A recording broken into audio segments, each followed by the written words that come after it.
ಮಾನ್ಯ ಅಧ್ಯಕ್ಷರೇ, ರಾಜ್ಯಪಾಲರ ವಂದನಾ ನಿರ್ಣಯದ ಮೇಲೆ ಮಾತಾಡಲಿಕ್ಕೆ ಅವಕಾಶ ಕೊಟ್ಟಂತ ನಿಮಗೆ ಮತ್ತು ಇದನ್ನು ಪ್ರಾರಂಭ ಮಾಡಿ ಅಂತ ಹೇಳಿದಂತ ನಮ್ಮ ವಿರೋಧ ಪಕ್ಷದ ನಾಯಕರಿಗೂ ಕೂಡ ನಾನು ಧನ್ಯವಾದಗಳನ್ನು ಹೇಳ್ತಾ, ತಪ್ಪಾಯ್ತಾ? ಅವಕಾಶ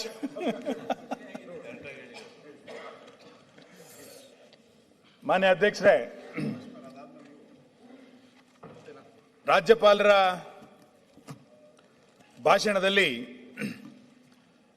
ಯಾವ ವಿಷಯಗಳನ್ನ ರಾಜ್ಯದ ಜನ ನಿರೀಕ್ಷೆ ಮಾಡ್ತಾ ಇದ್ರೋ ಅದ್ಯಾವುದನ್ನು ಕೂಡ ಸೇರಿಸದೆ ಒಂದು ರೀತಿ ಜಾಣತನದ ಮರೆವನ್ನ ಮಾಡುವಂತ ಪ್ರಯತ್ನವನ್ನ ಈ ಸರ್ಕಾರ ತನ್ನ ಭಾಷಣದಲ್ಲಿ ಬುದ್ಧಿವಂತಿಕೆಯನ್ನ ಪ್ರದರ್ಶಿಸಿದೆ ಅಂತ ನನಗನ್ನಿಸ್ತಾ ಇದೆ. ಕುಮಾರವ್ಯಾಸ ಭಾರತದಲ್ಲಿ ಒಂದು ಮಾತು ಬರ್ತದೆ, ಕನ್ನಡ ಸಾಹಿತ್ಯ ಸಾರಸ್ವತ ಲೋಕದಲ್ಲಿ ಅದೊಂದು ಅತ್ಯಂತ ಪ್ರಸಿದ್ಧವಾದಂತ ಮಾತು. ಯುಧಿಷ್ಠಿರನ ಭೇಟಿಗೆ ಬಂದಂತ ನಾರದರು ಯುಧಿಷ್ಠಿರನಿಗೆ ಕೇಳ್ತಾರೆ, ಏನದು ಅಂತ ಕೇಳಿದ್ರೆ, ಅರಸು ರಾಕ್ಷಸ, ಮಂತ್ರಿ ಎಂಬವ ಮರೆವ ಹುಲಿ, ಪರಿವಾರ ಹದ್ದಿನ ನೆರವಿ, ಬಡವರ ಭಿನ್ನವರ ಇನ್ಯಾರು ಕೇಳುವರು, ಉರಿಯುತ್ತಿದೆ ದೇಶ ನಾವನ್ಯರಿರಲು, ಭಾರತದೆನ್ನುತ್ತ ಜನ ಬೇಸರದ ಬೇಗೆಯಲ್ಲಿದ್ದಾರೆ ಅಂತ ಕೇಳ್ತಾರೆ.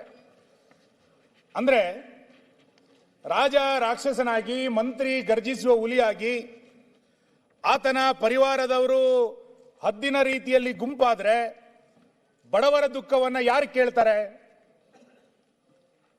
ಪ್ರಜೆಗಳು ನೋವಿನಿಂದ ಜ್ವಾಲೆಯಲ್ಲಿ ಉರಿತಾ ಇದ್ರೆ ಈ ದೇಶದಲ್ಲಿ ಇರ್ಲಿಕ್ಕೆ ಸಾಧ್ಯ ಇಲ್ಲ ಅಂತೇಳಿ ಜನ ಏನಾದರೂ ಬೇಸರದಿಂದ ಹೊರಟಿದಾರ ಅಂತೇಳಿ ಯುಧಿಷ್ಠಿರನಿಗೆ ನಾರದರು ಕುಮಾರವ್ಯಾಸ ಪರ್ವತದಲ್ಲಿ ಕೇಳ್ತಾರೆ.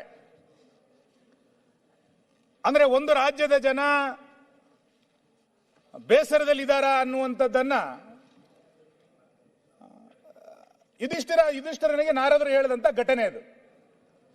ಕಳೆದ 2.5 ವರ್ಷದ ಅವಧಿಯಲ್ಲಿ ಈ ರಾಜ್ಯ ಸರ್ಕಾರ ಕಾಲಕ್ಕೆ ತಾನು ಯಾವ ರೀತಿ ಆಡಳಿತವನ್ನ ಮಾಡಿದ್ದೀನಿ ಅಂತೇಳಿ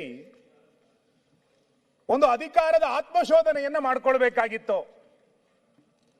ಆತ್ಮಶೋಧನೆಯನ್ನ ಸರಿಯಾಗಿ ಮಾಡಿದ್ರೆ ರಾಜ್ಯಪಾಲರ ಭಾಷಣವನ್ನ ಸರಿಯಾಗಿ ಮಾಡಬಹುದಿತ್ತೇನೋ ಅಂತೇಳಿ ನನಗನ್ಸುತ್ತೆ. ಈ ರಾಜ್ಯ ಸರ್ಕಾರಕ್ಕೆ ಆತ್ಮಶೋಧನೆಯನ್ನ ಮಾಡದಲೇ ಇರುವಂತ ಪರಿಣಾಮ ಸಂಘರ್ಷದ ಹಾದಿಯನ್ನೇ ಪದೇ ಮಾಡ್ತಾ ನಾನು ಮಾಡಿದ್ದೇ ಸರಿ ಎನ್ನುವಂತ ವಾದಕ್ಕೆ ಕಟ್ಟಿಬಿದ್ದು ಒಂದು ರೀತಿಯಾದಂತ ಆಡಳಿತವನ್ನ ಈ ಸರ್ಕಾರ ಮುಂದುವರಿಸ್ತಾ ಇದೆ. ಮಾನ್ಯ ಮುಖ್ಯಮಂತ್ರಿಗಳಿಗೆ ಮತ್ತು ಮಂತ್ರಿಮಂಡಲದ ಸದಸ್ಯರಿಗೆ ನಾನು ವಿನಂತಿ ಮಾಡ್ತೇನೆ, ಪೊನ್ನಣ್ಣವರು ಭಾಷಣ ಮಾಡಬೇಕಾದ್ರೆ ನಮ್ದು ಜನಕೇಂದ್ರಿತ ಸರ್ಕಾರ ಅನ್ನುವಂತ ಮಾತನ್ನು ಅವರು ಉಲ್ಲೇಖ ಮಾಡಿದ್ರು. ಮಾನ್ಯ ಮುಖ್ಯಮಂತ್ರಿಗಳು ಪದೇ ಬೇರೆ ಸಂದರ್ಭಗಳಲ್ಲಿ ಹೇಳ್ತಾರೆ, ನಮ್ದು ಆಲಿಸುವ ಸರ್ಕಾರ, ಈ ಸರ್ಕಾರ ರಾಜ್ಯದಲ್ಲಿರುವಂತಹ ಕಾಂಗ್ರೆಸ್ ಸರ್ಕಾರ ಆಲಿಸುವ ಸರ್ಕಾರ ಅನ್ನುವಂತ ಮಾತನ್ನ ಪದೇ ಮುಖ್ಯಮಂತ್ರಿಗಳು ಹೇಳಿದ್ದನ್ನು ಕೂಡ ನೋಡಿದ್ದೇನೆ. ನಾನು ಮುಖ್ಯಮಂತ್ರಿಗಳು ಇಲ್ಲೇ ಇದ್ದಾರೆ, ವಿನಂತಿ ಮಾಡ್ತೇನೆ, ನೀವು ಇನ್ಯಾರ್ದೋ ಭಾಷಣ ಕೇಳಿ ಬಹಳ ಚೆನ್ನಾಗಿದೆ ಅಂತ ಹೇಳೋದು ಆಮೇಲೆ ನಿಮ್ಮ ಸರ್ಕಾರ ಹೇಗಿದೆ ಅನ್ನೋದನ್ನ ನೀವು ತಿಳ್ಕೊಳ್ಬೇಕು ಅಂತಂದ್ರೆ ಒಂದ್ಸರಿ ಮಾರುವೇಷದಲ್ಲಿ ಹೋಗಿ. ನೀವು ಮಾರುವೇಷದಲ್ಲಿ ವಿಕಾಸೋದಕ್ಕೋ MS ಬಿಲ್ಡಿಂಗಿಗೋ ಅಥವಾ ಇನ್ಯಾವುದಾದ್ರು ಒಂದು ಕಚೇರಿಗೆ ಹೋಗಿ ನೋಡ್ಕೊಂಡು ಬನ್ನಿ. ನಿಮ್ಮ ಸರ್ಕಾರದ ಆಡಳಿತ ವೈಖರಿ ಹೆಂಗಿದೆ ಅನ್ನುವಂಥದ್ದು ಮಾರುವೇಷದಲ್ಲಿ ಹೋದ್ರೆ ಆ ಕಚೇರಿಗಳಲ್ಲಿ ಗೊತ್ತಾಗುತ್ತೆ. ನಿಮ್ಮ ಹಿಂಬಾಲಕರನ್ನ ಜಿಲ್ಲಾ ಪಂಚಾಯಿತಿಗಳಿಗೋ ಜಿಲ್ಲೆಗಳಿಗೋ ತಾಲೂಕ್ ಪಂಚಾಯಿತಿಗಳಿಗೋ ಕಳಿಸಿ ಯಾವ ರೀತಿ ಸರ್ಕಾರದ ಆಡಳಿತ ವೈಖರಿ ನಡೀತಾ ಇದೆ ಎನ್ನುವಂಥದ್ದು ಗೊತ್ತಾಗುತ್ತೆ. ಇಂದಿನ ರಾಜ ಮಹಾರಾಜರು ಕೂಡ ತಮ್ಮ ಆಡಳಿತ ಹೆಂಗಿದೆ ಅಂತ ನೋಡ್ಲಿಕ್ಕೆ ಮಾರುವೇಷದಲ್ಲೇ ಹೋಗ್ತಾ ಇದ್ರು. ಇವತ್ತು ಸರ್ಕಾರ ಜಾಹೀರಾತುಗಳನ್ನ ಮಾಡಿಕೊಂಡು ನಾನು ಸರ್ಕಾರ ನಡೆಸ್ತಾ ಇದ್ದೀನಿ ಅಂತ ಹೊರಟಿದೆ. ನಿಮ್ಮ ಸರ್ಕಾರ ಆತ್ಮಶೋಧನೆಯನ್ನ 2.5 ವರ್ಷದಲ್ಲಿ ಮಾಡಿದ್ರೆ ಕರ್ನಾಟಕಕ್ಕೆ ಇಂಥ ಪರಿಸ್ಥಿತಿ ಇವತ್ತು ಬರ್ತಿರ್ಲಿಲ್ಲ. ನಾನು ಈ ರಾಜ್ಯದ ಆಡಳಿತವನ್ನ 4 ರೀತಿ ವ್ಯಾಖ್ಯಾನಿಸ್ತೇನೆ ಮಾನ್ಯ ಅಧ್ಯಕ್ಷರೇ. ಆ 4 ವಿಷಯಗಳನ್ನು ಮಾತ್ರ ನಾನು ಉಲ್ಲೇಖ ಮಾಡಿ ನನ್ನ ಭಾಷಣ ಮುಗಿಸ್ತೇನೆ. ಯಾವ ರೀತಿ ನಾನು ಕಂಡಂತೆ 4 ರೀತಿ ಯಾವ ರೀತಿ ಸರ್ಕಾರವನ್ನು ವ್ಯಾಖ್ಯಾನಿಸ್ತೀನಿ ಅಂತ ಕೇಳಿದ್ರೆ, ಒಂದು ಹಳಿ ತಪ್ಪಿದಂತ ಸರ್ಕಾರ ಇದು. ಆರಂಭದಿಂದ ಇವತ್ತಿನ ತನಕ ಹಳಿ ತಪ್ಪಿರುವಂತ ಸರ್ಕಾರ, ಹದ ನೀಡದ ನಾಯಕತ್ವ. 3ನೇದು ಅಸಹಾಯಕ ಮುಖ್ಯಮಂತ್ರಿ. 4ನೇದು ಸಂವೇದನೆ ಇಲ್ಲ, ಸಂಘರ್ಷವೇ ಇಲ್ಲ. ಈ ರೀತಿಯಾದಂತಹ ಒಂದು ಆಡಳಿತವನ್ನ ಕಳೆದ 2.5 ವರ್ಷದ ಅವಧಿಯಲ್ಲಿ ನೀವು ನಡೆಸಿದಿರಿ. ದುರ್ಬಲರಿಗೆ, ಅಸಹಾಯಕರಿಗೆ ಮುಖ್ಯಮಂತ್ರಿಗಳ ಆಡಳಿತ ರಕ್ಷಣೆಯನ್ನ ಕೊಡಬೇಕಾಗಿತ್ತು. ನಿಮ್ದು ಹಳಿ ತಪ್ಪಿದ ಸರ್ಕಾರ ಅಂತ ನಾನು ಯಾಕೆ ಕರೀತೀನಿ ಅಂತ ಕೇಳಿದ್ರೆ, 2.5 ವರ್ಷದ ಅವಧಿಯಲ್ಲಿ ಯಾವ ರೀತಿಯಾದಂತಹ ಅಭಿವೃದ್ಧಿಯನ್ನ ಈ ಸರ್ಕಾರ ಮಾಡಿದೆ? ಶಾಸಕರುಗಳನ್ನ ನೀವು ವೈಯಕ್ತಿಕವಾಗಿ ಕರೆದು ಮಾತಾಡಿ.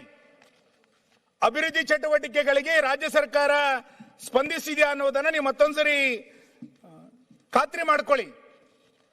ಒಬ್ಬೊಬ್ಬ ಶಾಸಕ ತನ್ನ ಅಭಿವೃದ್ಧಿ ಚಟುವಟಿಕೆಗಳಾಗಿಲ್ಲ ಅನ್ನೋದನ್ನ ಪದೇ ಪದೇ ಮಂತ್ರಿಗಳ ಹತ್ರ, ಮುಖ್ಯಮಂತ್ರಿಗಳ ಹತ್ರ ಬಂದು ಬೇಡುವಂತ ಪರಿಸ್ಥಿತಿ ನಿರ್ಮಾಣ ಆಗಿದೆ. ನಾನು ನಿನ್ನೆಯ ಅಥವಾ ಮೊನ್ನೆಯ ನಿಮ್ಮ ಕಾಲಿಂಗ್ ಅಟೆನ್ಷನ್ ಅಜೆಂಡಾವನ್ನ ನೀವು ಒಂದ್ಸರಿ ತೆಗೆದು ನೋಡಿ ಮಾನ್ಯ ಅಧ್ಯಕ್ಷರೇ. ಅಲ್ಲಿ ಕೂತಿರುವಂತ ಕೋಳಿವಾಡ್ರು ಕಾಲಿಂಗ್ ಅಟೆನ್ಷನ್ ಅಲ್ಲಿ ಪ್ರಶ್ನೆ ಕೇಳ್ತಾರೆ.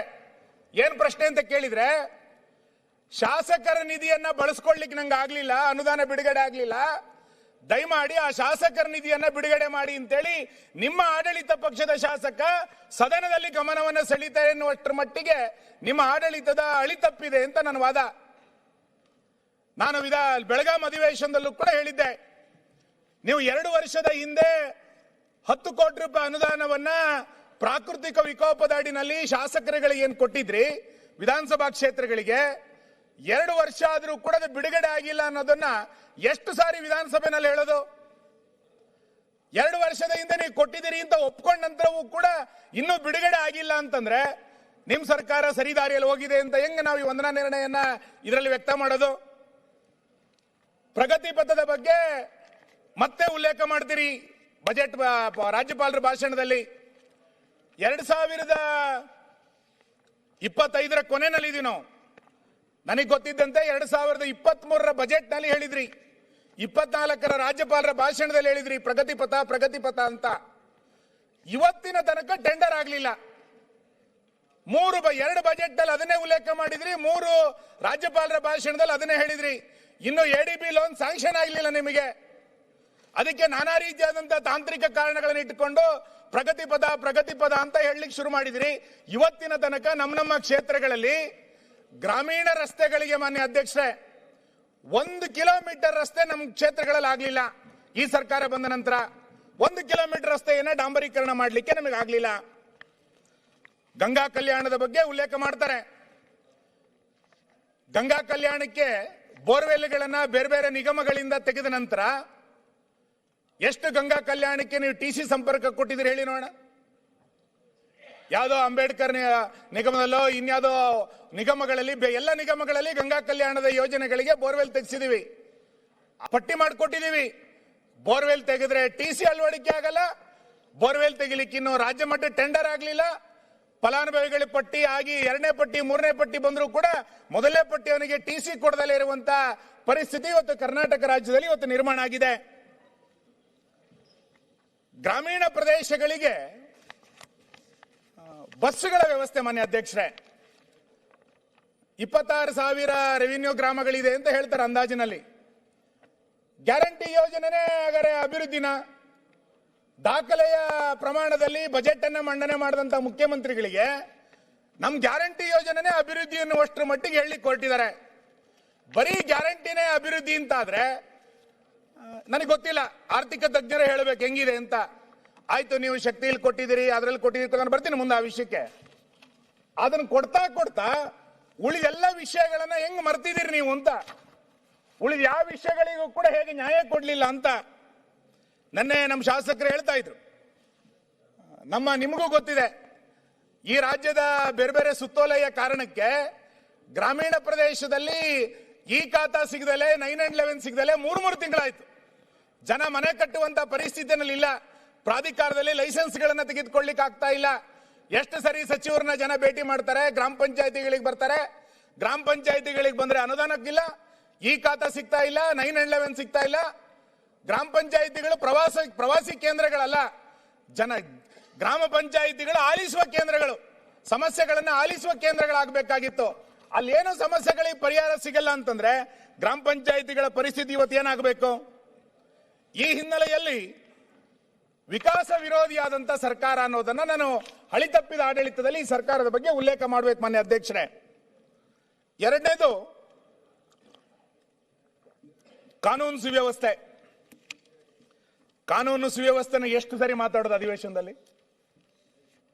ನನಗನ್ಸುತ್ತೆ ಕಾನೂನು ಸುವ್ಯವಸ್ಥೆಯನ್ನ ಮಾನ್ಯ ಸಿದ್ದರಾಮಯ್ಯನವರು ಮುಖ್ಯಮಂತ್ರಿ 2ನೇ ಅವಧಿಯಲ್ಲಿ ಆದ ನಂತರ ಒಂದು ಸೆಲೆಕ್ಟಿವ್ ಆದಂತ ಕಾನೂನು ಸುವ್ಯವಸ್ಥೆ ಇದು ಅಂತ.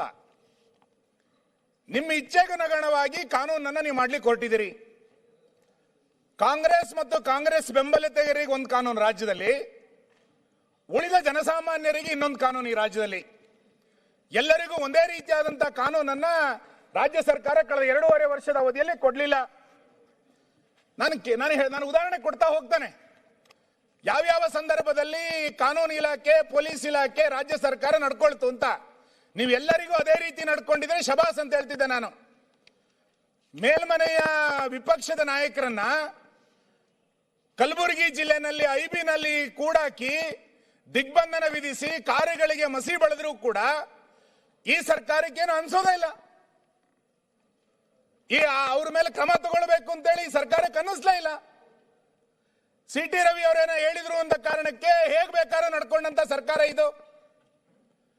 ಕೋಲಾರದಲ್ಲಿ ಯಾವ್ದೋ ಬ್ಯಾನರ್ ಗಲಾಟೆ ನಡೆದಾಗ ಆ ಬ್ಯಾನರ್ ಅನ್ನು ಹಾಕಬೇಕು ಅಂತೇಳಿ ಕಾಂಗ್ರೆಸ್ ಮುಖಂಡ ಆಯುಕ್ತರಿಗೆ ಯಾವ ರೀತಿ ಧಮಕಿ ಹಾಕಿದ್ರು? ಶಿಡ್ಲಘಟ್ಟದಲ್ಲಿ ಒಂದ್ ನಿಮಿಷ ಬರ್ತೀನಿ. ಆಕ್ಷನ್ ತಗೊಂಡ್ರಿ, 14 ದಿನ ಬೇಕಾಯ್ತಾ? ನಿಮ್ ಕಾರ್ಯಕರ್ತನ ಹುಡುಕ್ಲಿಕ್ಕೆ ಈ ಸರ್ಕಾರಕ್ಕೆ 14 ದಿನ ಬೇಕಾಯ್ತಾ? ಬೇಲಿಗೆ ಎಲ್ಲಿ ಹೋಯ್ತು ಎಲ್ಲೋಯ್ತು ಅಂತ ಬಾರಿ ಚರ್ಚೆ ನಡೀತು. ಜಾಮೀನು ರಹಿತ ಬೇಲ್ ಬಂದಿತ್ತು, ಆಂಟಿಸಿಪೇಟಿ ಬೇಲ್ ತಗೊಂಡಿದ್ರು, ಎಲ್ಲೆಲ್ಲಿ ಹೋಯ್ತು ಅಂತ ಗೊತ್ತಿಲ್ಲ. ಒಬ್ಬ ಕಾಂಗ್ರೆಸ್ ಕಾರ್ಯಕರ್ತ ಬೆದರಿಕೆ ಹಾಕಿದ್ದನ್ನ ಹುಡುಕ್ಲಿಕ್ಕೆ 14 ದಿನವನ್ನ ಈ ಸರ್ಕಾರ ತೆಗೆದುಕೊಳ್ಳುತ್ತೆ ಅಂತಂದ್ರೆ ಕಾನೂನು ಸುವ್ಯವಸ್ಥೆ ಚೆನ್ನಾಗಿದೆ ಅಂತೇಳಿ ಅನ್ಸುತ್ತೆ ಈ ಸರ್ಕಾರಕ್ಕೆ. ಸೆಲೆಕ್ಟಿವ್ ಆದಂತ ಕಾನೂನು ನಿಮ್ಮ ಪರಿಸ್ಥಿತಿ ಇವತ್ತು. ಒಬ್ಬ ಆಯುಕ್ತರಿಗೆ, ಮಹಿಳಾ ಆಯುಕ್ತರಿಗೆ ಈ ರೀತಿ ಧಮಕಿ ಕೊಟ್ಟು ಆಡಳಿತವನ್ನ ನಾನು ನಡೆಸ್ತೀನಿ ಅಂತ ಹೇಳಿ ಹೊರಟಾಗ ಅಧಿಕಾರಿಗಳ ನೈತಿಕತೆ ಏನಾಗ್ಬೇಕು ಮಾನ್ಯ ಅಧ್ಯಕ್ಷರೇ? ಪ್ರಶ್ನೆ ಮಾಡ್ಬೇಕಲ್ಲ ನಾವು. ಯಾವ್ಯಾವ ರೀತಿಯಾದಂತ ಪರಿಸ್ಥಿತಿನಲ್ಲಿ ಕರ್ನಾಟಕ ಹೊರಟು ಬಿಡ್ತು ಅನ್ನೋದನ್ನ ಇವತ್ತು ನಾವು ಹೇಳಬೇಕಲ್ಲ. ಶಿವಮೊಗ್ಗದಲ್ಲಿರುವಂತಹ ನಿಮ್ಮೊಬ್ಬ ಶಾಸಕನ ಮಗ ಯಾವ ರೀತಿ ಧಮಕಿ ಹಾಕಿದ್ರು ಅಧಿಕಾರಿಗಳಿಗೆ ಎನ್ನುವಂಥದ್ದು ಪತ್ರಿಕೆಗಳಲ್ಲಿ ಬಂದಿತ್ತು. ಕಾಂಗ್ರೆಸ್ಸಿನ ಶಾಸಕರು, ಭದ್ರಾವತಿಯ ಶಾಸಕನ ಮಗ. ಅಂದ್ರೆ ಯಾರು ಏನ್ ಬೇಕಾದ್ರೂ ಮಾಡಬಹುದು ಅನ್ನುವಂತ ಪರಿಸ್ಥಿತಿ. ಜೆಡಿಎಸ್ಸಿನ ಶಾಸಕರು ಕರಿಯಮ್ಮ ಮೊನ್ನೆ ಇಲ್ಲೇ ಹೇಳಿದ್ರು, ನನಗೆ ಮರಳು ದಂಧೆಕೋರರಿಂದ ಬೆದರಿಕೆ ಇದೆ, ನನ್ನ ಮನೆಗೆ ಬಂದು ಧಮಕಿ ಆಗ್ತಾ ಇದ್ದಾರೆ, ರಕ್ಷಣೆ ಕೊಡಿ ಅಂತೇಳಿ ಸದನದಲ್ಲಿ ಕೇಳುವಂತ ಪರಿಸ್ಥಿತಿ. ಸುರೇಶ್ ಕುಮಾರ್ ಮನೆ ಮುಂದೆ ಪೋಸ್ಟ್ ಅನ್ನು ಅಂಟಿಸಿ ಸದನದಲ್ಲಿ ಮಾತಾಡಿದಕ್ಕೆ ಅಲ್ಲಿ ಹೋಗಿ ಪೋಸ್ಟ್ ಅಂಟಿಸಿದಾಗ ನನಗೆ ಯಾರು ರಕ್ಷಣೆ ಕೊಡಬೇಕು ಅಂತೇಳಿ ಒಬ್ಬ ಶಾಸಕರು ಇಲ್ಲಿ ಕೇಳುವಂತ ಪರಿಸ್ಥಿತಿ. ನಮ್ಮ ಡಾಕ್ಟರ್ ಕೆಡಿಪಿ ಸಭೆಯಲ್ಲಿ ನನಗೆ ಹೊಡಿಲಿಕ್ಕೆ ಬಂದಿದ್ದಾರೆ ಅಂತೇಳಿ ಅಲ್ಲಿ ಒಬ್ಬ MLA ಬಂದು ರಕ್ಷಣೆ ಕೇಳುವಂತ ಪರಿಸ್ಥಿತಿ. ಯಾವ ಪರಿಸ್ಥಿತಿ ಕರ್ನಾಟಕದಲ್ಲಿ ಹಾಗಾದ್ರೆ? ಬಳ್ಳಾರಿ ಘಟನೆಯನ್ನ ನಾನೊಂದು 2 ನಿಮಿಷ ಬಳ್ಳಾರಿ ಘಟನೆ ಬಗ್ಗೆ ಉಲ್ಲೇಖ ಮಾಡಲೇಬೇಕು.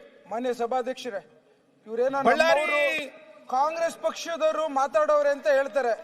ನಾನು ಹಿಂದೆ ಒಂದೇ ಒಂದು ಆಗಿರೋ ಘಟನೆ ಹೇಳ್ತೀನಿ. ಶಿವಣ್ಣಗೌಡರು ಅವರ ಸಂದರ್ಭದಲ್ಲಿ ಎಕ್ಸಿಕ್ಯೂಟಿವ್ ಇಂಜಿನಿಯರ್ಗೆ ಯಾವ ರೀತಿ ಮಾತಾಡಿದ್ರು ಅಂತ ಒಂದು ಸ್ವಲ್ಪ ಅವರಿಗೆ ಜ್ಞಾಪಿಸ್ತಾ ಇದ್ದೀನಿ ಅಷ್ಟೇ. ಬರ್ತೀನಿ ಅಲ್ಲೇ ಬರ್ತೀನಿ ಈಗ.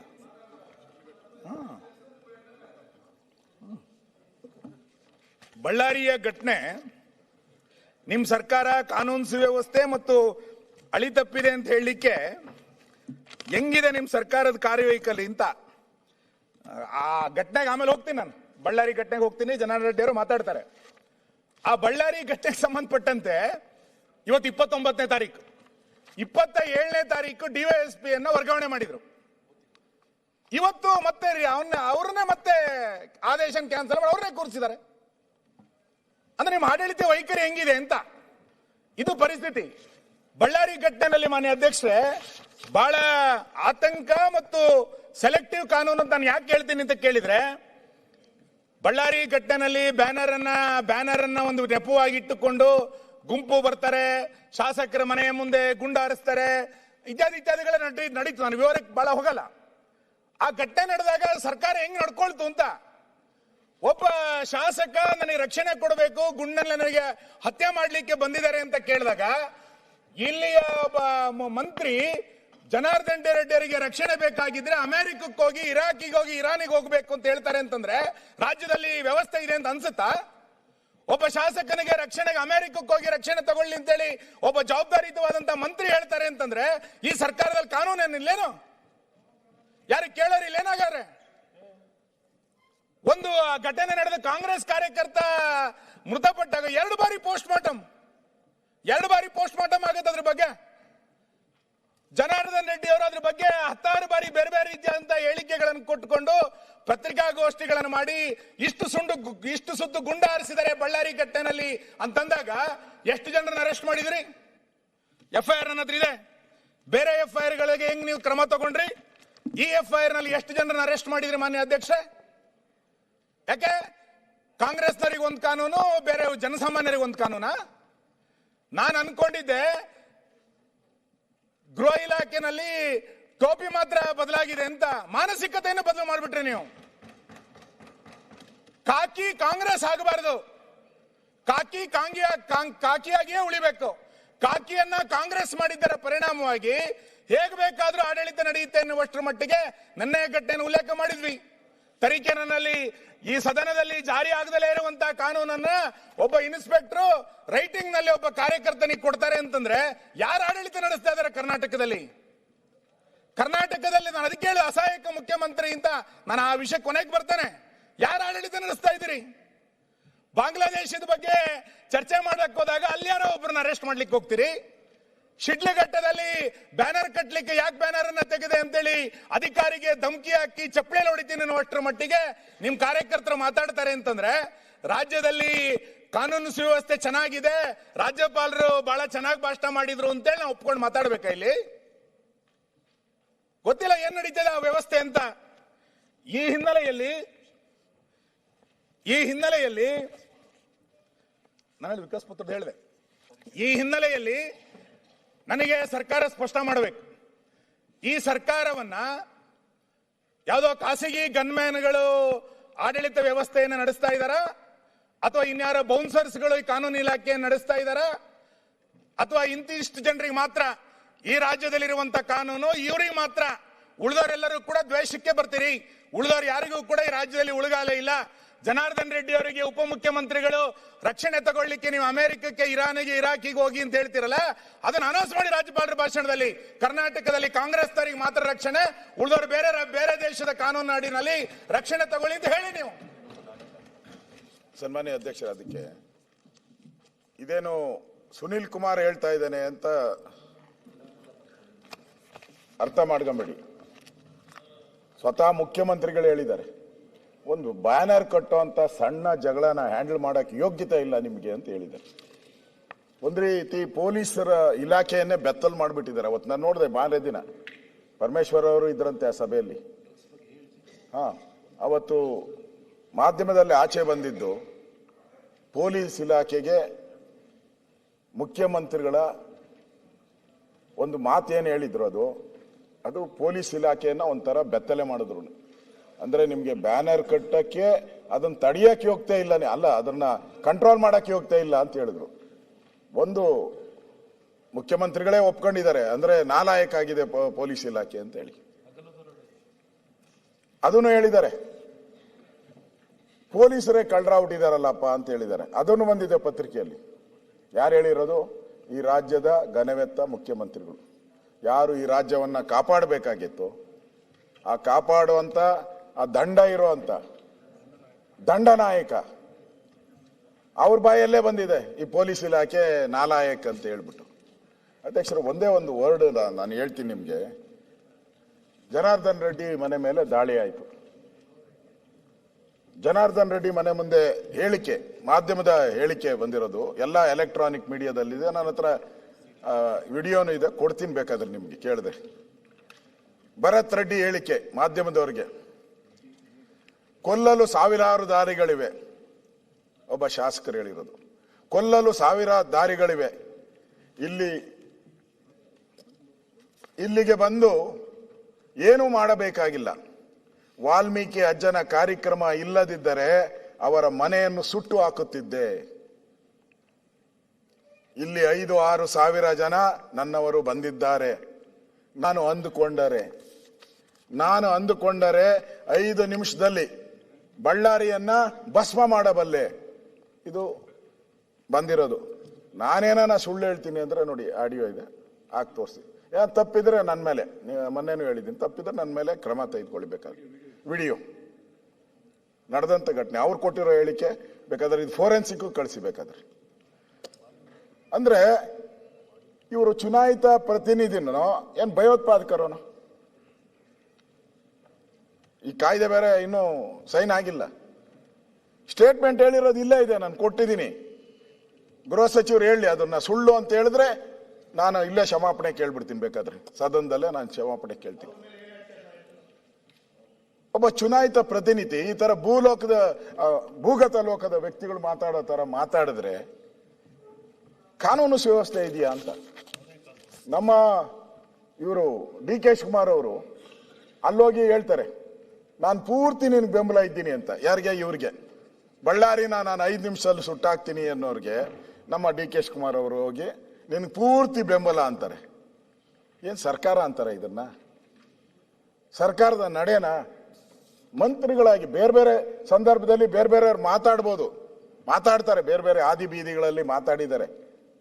ಆದರೆ ಒಬ್ಬ ಜವಾಬ್ದಾರಿ ಸಂವಿಧಾನದತ್ತವಾಗಿ ಒಂದು ಪ್ರಮಾಣ ವಚನವನ್ನ ಸ್ವೀಕಾರ ಮಾಡಿ, ನಾನು ಈ ಸಂವಿಧಾನವನ್ನ ರಕ್ಷಣೆ ಮಾಡ್ತೀನಿ ಅಂತ ಗವರ್ನರ್ ಮುಂದೆ ನಾವು ಪ್ರಮಾಣ ವಚನ ಸ್ವೀಕಾರ ಮಾಡ್ತಾರೆ. ನಾವು ಮಾಡಿಲ್ಲ. ನಾವು ಬೇಡ ಅಂದ್ರೂ ನೀವು ಬಿಡಲ್ಲ. ಪ್ರತಿ ಅಧಿವೇಶನದಲ್ಲೂ ನೀವು ನಮ್ಗೆ ಕೊಟ್ಟು ಓದಿಸಿ ಸಂವಿಧಾನ ಗೌರವ. ಇದೇನಾ ಗೌರವ? ಒಬ್ಬ ಮಂತ್ರಿ ಹೋಗಿ ನಾನು ಬೆಂಬಲ ಮಾಡ್ತೀನಿ ಅಂತ, ಯಾರು ಬಳ್ಳಾರಿನ ಸುಟ್ಟಾಕ್ತೀನಿ ಅಂದವರು ಅವ್ರು ಬೆಂಬಲ ಮಾಡ್ತೀನಿ ಅಂತಾರೆ. ಈಗ ಗುಂಡು ಆರಿಸಿದವ್ರ ಮನೆಗೆ ಹೋಗ್ಬೇಕು, ಗುಂಡು ಬಿದ್ದವ್ರ ಮನೆಗೆ ಹೋಗ್ಬೇಕು. ಪರಮೇಶ್ವರ್ ಅವರೇ, ಗುಂಡು ಏಟ್ ತಿಂದು ಯಾರು ಗುಂಡನ ದಾಳಿ ಮಾಡಿದ್ರು ಮನೆ, ಅವ್ರ ಮನೆಗೆ ಯಾರು ಹೋಗ್ಲಿಲ್ಲ. ಅವ್ರ ಮನೆಗೆ ಹೋಗ್ತಾರೆ ವರದಿ ತಗೊಳಕ್ಕೆ. ಅಂದ್ರೆ ಅಲ್ಲಿನ DYSP ಇದಾರಲ್ಲ, ಪಕ್ಕಾ ಫ್ರಾಡ್ ತರ ಮಾಡಿದ. ನಾವು ಯಾವತ್ತು ಮೆರವಣಿಗೆ ಬಂತು 5 ನಿಮಿಷದ ಕೆಲಸ, ಅದನ್ನ ತಡೆಯಕ್ಕೆ 5 ನಿಮಿಷದ ಕೆಲಸ. ನಾನು ಹೋಗಿದ್ದೆ ಅಲ್ಲಿ ಸ್ಟ್ಯಾಚ್ಯೂ ಇರೋದಕ್ಕೂ ಜನಾರ್ದನ್ ರೆಡ್ಡಿ ಮನೆ ಇರೋದಕ್ಕೂ 1 ಕಿಲೋಮೀಟರ್ ಆಗ್ತದೆ. 1 ಕಿಲೋಮೀಟರ್ ಆಗ್ತದೆ. ಅವಶ್ಯಕತೆನೇ ಇಲ್ಲ. ಬ್ಯಾನರ್ ಎಲ್ಲಿ ಕಟ್ಬೇಕು ಅಲ್ಲಿ ಕಟ್ಬೋದು, ಇಲ್ಲ ಸುತ್ತಮುತ್ತನು ಕಟ್ಬೋದಾಯ್ತು. ಇಲ್ಲೇ ಬಂದು ಕಟ್ಬೇಕು ಅವ್ರ ಮನೆ ಬಾಗಿಲಿಗೆ ಅಂತ ಏನು ಇರಲಿಲ್ಲ. ಈ ತರ ಬ್ಯಾನರ್ ಕಟ್ಟಿದಲ್ದಿರ ನನ್ನ ಪೊಲೀಸ್ ಇದೆ, ರಿಪೋರ್ಟ್ ಅಲ್ಲೇ ಇದೆ ನನ್ನ ಹತ್ರ, ಪೊಲೀಸ್ ರಿಪೋರ್ಟು. ಯಾರು ಇವರು MLA ಭರತ್ ರೆಡ್ಡಿ ಅವರು ಪೊಲೀಸ್ ರಿಪೋರ್ಟ್ ಅಲ್ಲಿ ಪೊಲೀಸ್ ಮಹಾಜರು ಮಾಡಿದ್ದಾರೆ. 1,000 ಅವ್ರು ಹಾಕಿರೋದು 1,000 ಜನಗಳನ್ನ ಕರ್ಕೊಂಡ್ಬಂದು ಜನಾರ್ದನ್ ರೆಡ್ಡಿ ಮನೆ ಮೇಲೆ ಅಟ್ಯಾಕ್ ಮಾಡಿದ್ರು ಅಂತ ಪೊಲೀಸ್ ರಿಪೋರ್ಟ್ ಅಲ್ಲಿ ಇದೆ. ಪೊಲೀಸ್ ರಿಪೋರ್ಟ್ ಅಲ್ಲಿ ಕೊಟ್ಟಿದ್ದಾರೆ, ನಾನು ನೋಡಿದೆ. ಪೊಲೀಸರ ಮಹಾಜರು ಅಂತಾನೆ ಬರ್ದಿದ್ದಾರೆ, ಅದ್ರಲ್ಲಿ ಪೊಲೀಸ್ ಮಹಾಜರು ಅಂತ ಬರ್ದಿದ್ದಾರೆ. ಅವ್ರ ಮೇಲೆ ಏನ್ ಕ್ರಮ ತೆಗೆದುಕೊಂಡ್ರಿ? ಏನೂ ಇಲ್ಲ. ನೀವು ಯಾರು ಗುಂಡಾರಿಸ್ತಾರೋ ಅವ್ರ ಮೇಲೆ ಇಮಿಡಿಯೇಟ್ FIR ಆಗ್ಲಿಲ್ಲ. ನೀವು ನೋಟ್ ಮಾಡಿ ಸುನೀಲ್, ಯಾರು ಗುಂಡ ಆರಿಸ್ತಾರೋ ಅವ್ರ ಮೇಲೆ ಇಮಿಡಿಯೇಟ್ FIR ಆಗ್ಲಿಲ್ಲ. ಜನಾರ್ದನ್ ರೆಡ್ಡಿ ಮೇಲೆ ಇಮಿಡಿಯೇಟ್ FIR, ಇಮಿಡಿಯೇಟ್ 1 hour ಅಲ್ಲಿ ಜನಾರ್ದನ್ ರೆಡ್ಡಿ ಶ್ರೀರಾಮುಲ್ ಮೇಲೆ ಕೊಲೆ ಆಪಾದನೆ. ನಾವು ಕೇಳಿದ್ರಿ ಗುಂಡಾರಿದ್ದೆಲ್ಲಿಂದ ಅಂತ. ಒಬ್ರು ಹೇಳಲೇ ಇಲ್ಲ. ಆ ಪೊಲೀಸ್ಗೆ ನಾನು ಫೋನ್ ಮಾಡಿದೆ, SP ಗೆ, ಯಾರನ್ನ ಸಸ್ಪೆಂಡ್ ಮಾಡಿದ್ರಲ್ಲ SP ಗೆ ನಾನು ಫೋನ್ ಮಾಡಿದೆ ಅಂತ. ಅವ್ರು ಹೇಳಿದ್ರು ನಿಜ ಸಂಗತಿ ಏನಾಗಿದೆ ಅನ್ನೋದನ್ನ ನನಗೆ ಹೇಳಿದ್ರು ಅವರು. ನಿಜ ಸಂಗತಿ ಏನಾಗಿದೆ ಅನ್ನೋದನ್ನ ಹೇಳಿದ್ರು. ಈ ತರ ಗುಂಡು ಇಲ್ಲಿಂದ ಹಾರಿದೆ ಸರ್, ಅವರು ಕಾಲೇನೋ ಸಾಕ್ಸ್ ಇದು ಶೂ ಇಟ್ಕೊಂಡಿರ್ತಾರಂತೆ, ಆ ಥರ ಹಿಂಗೆ ಹೇಳೋದು ಹತ್ತಿದ ತಕ್ಷಣ ಅದು ಫೈರ್ ಆಯ್ತು ಸರ್, ಗುಂಡಾರಿ ಅವರು ಕಾಂಗ್ರೆಸ್ ಕಾರ್ಯಕರ್ತ ಸತ್ತೋದ ಅಂತ. ಅದನ್ನ ಹೇಳಕ್ಕೆ 3 days ತಗೊಂಡಿದ್ದಾರೆ. ಗುಂಡು ಹಾರಿರೋದನ್ನ ಯಾರು ಅಂತ ಹೇಳಕ್ಕೆ 3 days. ಅದಕ್ಕೆ ಮುಂಚೆ ನಮ್ಮ ಈ ಮಾಧ್ಯಮದವ್ರು ಇದಾರಲ್ಲ, ಬೆಳಗ್ಗೆನೆ ಹಾಕ್ಬಿಟ್ಟು ತೋರಿಸ್ತರು, ಟಪ್ ಅನ್ನೋದು ಅದು ಅವನ್ ಸಾಯೋದು, ಬಿದೋಗೋದು. ಬೆಳಗ್ಗೆಯಿಂದ ನೋಡಿ 1000 ಸರಿ ನೋಡ್ಬಿಟ್ಟಿದ್ದೀರಿ, ಎಲ್ಲಾ ಮಾಧ್ಯಮದಲ್ಲೂ ಬಂದ್ಬಿಟ್ಟಿದೆ. ಪೊಲೀಸರು ಕಣ್ಣೇ ಕಾಣಿಸಲ್ಲ. ಯಾಕಪ್ಪ ಹಿಂಗ್ ಸುಳ್ಳಾಗ್ತಾ ಇದ್ದೀರಾ ಅಂತ ಮಾಧ್ಯಮದವ್ರನ್ನೂ ಕೇಳಿಲ್ಲ. 3 ದಿನ ಆದ್ಮೇಲೆ ಹೇಳಿದ್ರು ಗುಂಡು ಅಚಾನಕ್ ಆಗಿ ಹಾರ್ಬಿಡ್ತಂತೆ. ಅಚಾನಕ್ ಹಾರಿದ್ರೆ ಜನಾರ್ದನ್ ರೆಡ್ಡಿ ಮನೆ ಮೇಲೆ ಯಾಕೆ ಹಾರ್ಬೇಕಾಯ್ತು ಗುಂಡು? ಅವ್ರ ಮನೆ ಗ್ಲಾಸ್ಗಳಿಗೆಲ್ಲ ಹಾರಿತ್ತು, ಯಾಕೆ ಹಾರ್ಬೇಕಾಯ್ತು? ಇದೆಲ್ಲ ಪೂರ್ವ ಯೋಜಿತ ಅಂತ ಹೇಳ್ತತೆ. ಇಲ್ಲಿ ನೋಡಿ ಪಿಸ್ತೂಲ್ಗಳು ಅಧ್ಯಕ್ಷರ ನಿಮ್ ಕೈ ಸಾಕ್ಷಿ, ಅವ್ರಿಗಿನ್ನೂ ನಮ್ಮ ಪೊಲೀಸವ್ರಿಗೆ ಸಿಕ್ಕೇ ಇಲ್ಲ. ನೋಡಿ ಪಿಸ್ತೂಲ್ಗಳು ಇಟ್ಕೊಂಡಿರೋದು ನಿಮ್ಗೆ ಕೊಡ್ತೀನಿ, ತೋರಿಸಬೇಕಾದ್ರೆ. ಪಿಸ್ತೂಲ್ಗಳು ಕೈಯಲ್ಲಿ ಇಟ್ಕೊಂಡಿರೋ ಆರಾಮ್ಸೆ ಫೋಟೋಗ್ರಾಫಲ್ಲಿ ಬಂದಿದೆ. ಅವತ್ತೇ ಬೆಳಗ್ಗೆನೆ ಪ್ರೆಸ್ ಅವ್ರು ರಿಲೀಸ್ ಮಾಡ್ಬಿಟ್ಟವ್ರಿ. ಗುಂಡು ಪಿಸ್ತೂಲ್ ಹಿಂಗ್ ಹೊಡಿತಾರ, ಟಪ ಈ ದೀಪಾವಳಿಯಲ್ಲಿ ಹೊಡಿತಾರಲ್ಲ, ಆ ದೀಪಾವಳಿ ಪಟಾಕಿನ ಹಂಗೆ ಹೊಡೆದ್ಬಿಟ್ಟಿದ್ದಾರೆ. ಮಕ್ಳು ಹೊಡೆಯೋ ತರ ಪಟಾಕಿ ಹೊಡೆದಿದ್ದಾರೆ. ಅದರಿಂದ ಅಧ್ಯಕ್ಷರೇ, ನಾನು ಸುನೀಲ್ ಮಾತಾಡ್ತಾ ಇದ್ದಾರೆ, ಹೆಚ್ಚಿಗೆ ತಗೊಳಕ್ ಹೋಗಲ್ಲ. ತಿರ್ಗಾ ನೆನ್ನೆ ಎಲ್ಲ ನನ್ ಕಾಟ ಕೊಟ್ಟಿದ್ದಾರೆ. ನಾನು ಹೇಳೋ ಅಂಥದ್ದು, ಈ ಒಬ್ಬ ಶಾಸಕನ ಮೇಲೆ ಇವತ್ತು ಜನಾರ್ದನ್ ರೆಡ್ಡಿ ಮೇಲೆ ಆಗಿರ್ಬೋದು, ನಾಳೆ ಇನ್ನೊಬ್ಬರ ಮೇಲೆ ಆಗ್ಬೋದು. ಇದೇ ಅಧಿವೇಶನದಲ್ಲಿ ಅವರು ಈ ಕಡೆ ಬಂದು ನಾವು ಆ ಕಡೆ ಬಂದಾಗ ಇದೇ ರೀತಿ ಅವ್ರಿಗೇನಾನ ಆದಾಗ ಅವ್ರು ಯಾವ ರೀತಿ ಪ್ರತಿಕ್ರಿಯೆ ಮಾಡ್ತಾರೆ? ಅದಾಗಬಾರ್ದು, ಯಾರಿಗೂ ಆಗ್ಬಾರ್ದು. ಗೂಂಡಾಗಿರಿ ಯಾರು ಮಾಡಬಾರ್ದು ಅನ್ನೋದೇ ನಂದು. ಇದು ಜನಾರ್ದನ್ ರೆಡ್ಡಿ ಅವ್ರದ್ದು ಫೇರ್, ಕಣ್ಣಿಗೆ ಕಾಣೋ ರೀತಿ ಇರುವಂತ ಕೇಸ್. ಇದು ಎಲ್ಲ ದಾಳಿ ಮಾಡಿರೋದು, ಅಟ್ಯಾಕ್ ಮಾಡಿರೋದು ಎಲ್ಲನೂ ಕೂಡ ಕಣ್ಣಿಗೆ ಕಾಣೋ ರೀತಿ. ಆದ್ರೆ ಇದುವರೆಗೂ ಯಾರು ಮೇನ್ ಇದ್ದಾರೆ ಅವ್ರನ್ನ ಇದುವರೆಗೂ ಬಂಧಿಸಿಲ್ಲ. ಯಾರೋ ಗನ್ಮ್ಯಾನ್ ಅವನ್ನ ನಾನು ಕೇಳಿದೆ, ಪೊಲೀಸವ್ರನ್ನ, ಪರಮೇಶ್ವರ್ ಅವರೇ ಕೇಳಿದೆ, ನಾನು ಏನ್ ಮಾಡಿದ್ರಿ ಅಂತ. ಅವ್ರು ಹೇಳಿದೆ, ಸರ್ ಆ ಗನ್ಗಳನ್ನ ಕರೆದ್ರಿ, ಅವ್ರನ್ನ ಗನ್ಗಳು ಇಟ್ಕೊಂಡಿದ್ದೀರಿ ಸರ್ ಅಂತಂದ್ರು. ಗನ್ಗಳು ಇಟ್ಕೊಂಡಿದ್ದೀನಿ ಅಂದ್ರು. ಪೊಲೀಸರು ಅಂದ್ರೆ ಹಿಂಗೇನಾ? ಬುಲೆಟ್ ಹಾರಿಸ್ತಾ ಅವ್ನ್ ಬೆಳಗ್ಗೆ ಕರೆದ್ಬಿಟ್ಟು ಸ್ವಲ್ಪ ನಿನ್ ಗನ್ಗಳು ಕೊಟ್ಟೋಗಪ್ಪ ಅಂತ ಇಸ್ಕೊಂಡವ್ರೆ. ಬಂದ್ಸೇ ಇಲ್ಲ. ಇಷ್ಟೆಲ್ಲ ಮಾಧ್ಯಮದಲ್ಲಿ ಬಂದು ಅವ್ನು ಬಂದ್ಸೇ ಇಲ್ಲ ಅಂದ್ರೆ ಯಾರ ಒತ್ತಡ ಇದೆ? ಸರ್ಕಾರದ ಒತ್ತಡ ಇಲ್ಲ ಅಂತಂದ್ರೆ, ಸರ್ಕಾರದ ಇನ್ಫ್ಲೂಯೆನ್ಸ್ ಇಲ್ಲ ಅಂತ ಹೇಳಿದ್ರೆ ಇಲ್ಲಿ ಅವನ್ನ ಯಾಕೆ ಬಂಧಿಸಿಲ್ಲ? ಅವನು ಓಡೋಗಕ್ಕೆ ಯಾಕೆ ಬಿಟ್ರು? ಸತ್ತಿದ್ದಾನೆ ಒಬ್ಬ. ಮರ್ಡರ್ ಕೇಸ್ ಇದು, ಏನೋ ಗಲಾಟೆ ಕೇಸ್ ಅಲ್ಲ, murder case. Very very serious. Police ಇಲಾಖೆಯಲ್ಲಿ ಬೇರೆ ಎಲ್ಲಾ ಕೇಸ್ಗಳು ಬೇರೆ ತರ ನೋಡಿದ್ರು, ಮರ್ಡರ್ ಕೇಸ್ನ ಯಾವುದೇ ರೀತಿ ಚ್ಯುತಿ ಬರ್ದಂಗೆ ನೋಡುವಂಥದ್ದು ಪೊಲೀಸ್ ಇಲಾಖೆ. ಆದ್ರೆ ಇದರಲ್ಲೇ ದಾರಿ ತಪ್ಪಿದ್ದಾರೆ ಇವರು. ಇದರಿಂದ ಅಧ್ಯಕ್ಷರೇ, ಈ ಜನಾರ್ದನ್ ರೆಡ್ಡಿ ಅವರ ಮೇಲೆ ಆಗಿರುವಂತ ಹಲ್ಲೆ ಇದೆಯಲ್ಲ, ಇದು ಸರಿಯಾದಂತ ದಾರಿಯಲ್ಲಿ ಹೋಗ್ತಾ ಇಲ್ಲ, ದಾರಿ ತಪ್ತಾ ಇದೆ.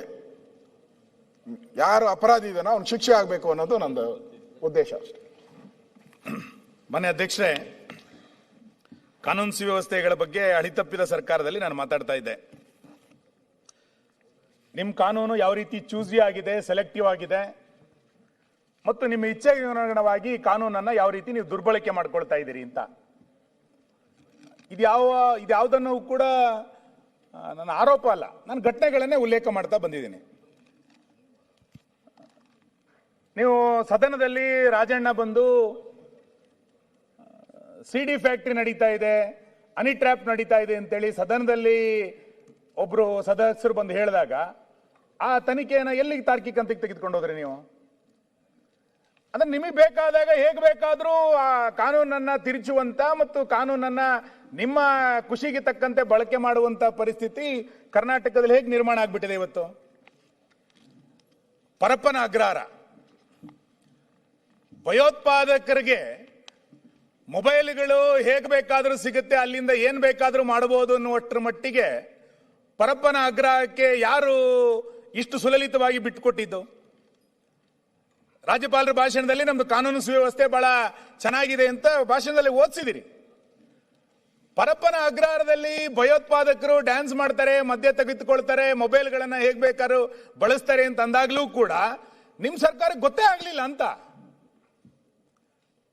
ಡ್ರಗ್ ಫ್ಯಾಕ್ಟ್ರಿ, ಮೈಸೂರು ಡ್ರಗ್ ಫ್ಯಾಕ್ಟ್ರಿಗೆ, ಮುಖ್ಯಮಂತ್ರಿಗಳ ತವರು ಜಿಲ್ಲೆಯಲ್ಲಿದ್ದಂತ ಡ್ರಗ್ಸ್ ಫ್ಯಾಕ್ಟ್ರಿಗೆ ಮಹಾರಾಷ್ಟ್ರದ ಪೊಲೀಸರು ಬರಬೇಕಾಯ್ತು. ನಿನ್ನೆ ಬೆಂಗಳೂರಿನಲ್ಲಿ ಒಂದು ಫ್ಯಾಕ್ಟ್ರಿಗೆ ಡೆಲ್ಲಿ ಪೊಲೀಸರು ಬರಬೇಕಾಯ್ತು. ಸ್ವತಃ ಮುಖ್ಯಮಂತ್ರಿಗಳೇ ಒಪ್ಕೊಂಡಿದ್ದಾರೆ. ಏನು, ರಾಜ್ಯ ಪೊಲೀಸ್ ಅಧಿಕಾರಿಗಳಿಗೆ ಮುಖ್ಯಮಂತ್ರಿಗಳ ಪ್ರಶ್ನೆ, IPS ಅಧಿಕಾರಿಗಳು ನಿರುತ್ತರ. ನೀವ್ಯಾಕೆ ಡ್ರಗ್ಸ್ ದಂಧೆಯನ್ನು ಪತ್ತೆ ಹಚ್ಚಲಿಲ್ಲ? ಪೊಲೀಸರಿಗೆ ಗೊತ್ತಿಲ್ಲದೆ ಯಾವ ಅಪರಾಧವೂ ನಡೆಯೋದು? ಮಹಾರಾಷ್ಟ್ರ ಪೊಲೀಸರಿಗೆ ಗೊತ್ತಾಗಿದ್ದು ನಿಮಗೆ ಯಾಕೆ ಗೊತ್ತಾಗ್ಲಿಲ್ಲ? ಅಂದ್ರೆ ಕರ್ನಾಟಕ IT ಪಾರ್ಕ್ ಅಂತ ಅನ್ಕೊಂಡಿದ್ವಿ, ಡ್ರಗ್ಸ್ ಪಾರ್ಕ್ ಅಂತ ನಮಗೆ ಗೊತ್ತಿರಲಿಲ್ಲ. ಡ್ರಗ್ಸ್ಗಳಿಗೆ ಒಂದು ಆಶ್ರಯ ತಾಣನೋ ಸಂರಕ್ಷಿತ ತಾಣನೋ ಮಟ್ಟಿಗೆ ಈ ಕಾನೂನಿನ ಸುವ್ಯವಸ್ಥೆ ಕರ್ನಾಟಕದಲ್ಲಿ ಡ್ರಗ್ಸ್ಗಳ ಫ್ಯಾಕ್ಟರಿಗಳ ನಿರ್ಮಾಣ ಆಗುವಷ್ಟರ ಮಟ್ಟಿಗೆ ಕರ್ನಾಟಕ ಇವತ್ತು ಬೆಳೆದಿರುವಂತದ್ದು ನಾಚಿಕೇಡಿನ ಸಂಗತಿ. ಕರ್ನಾಟಕಕ್ಕಂತೂ ಇದು ಶೋಭೆ ತರಲಿಕ್ಕೆ ಸಾಧ್ಯ ಇಲ್ಲ ಮಾನ್ಯ ಅಧ್ಯಕ್ಷರೇ.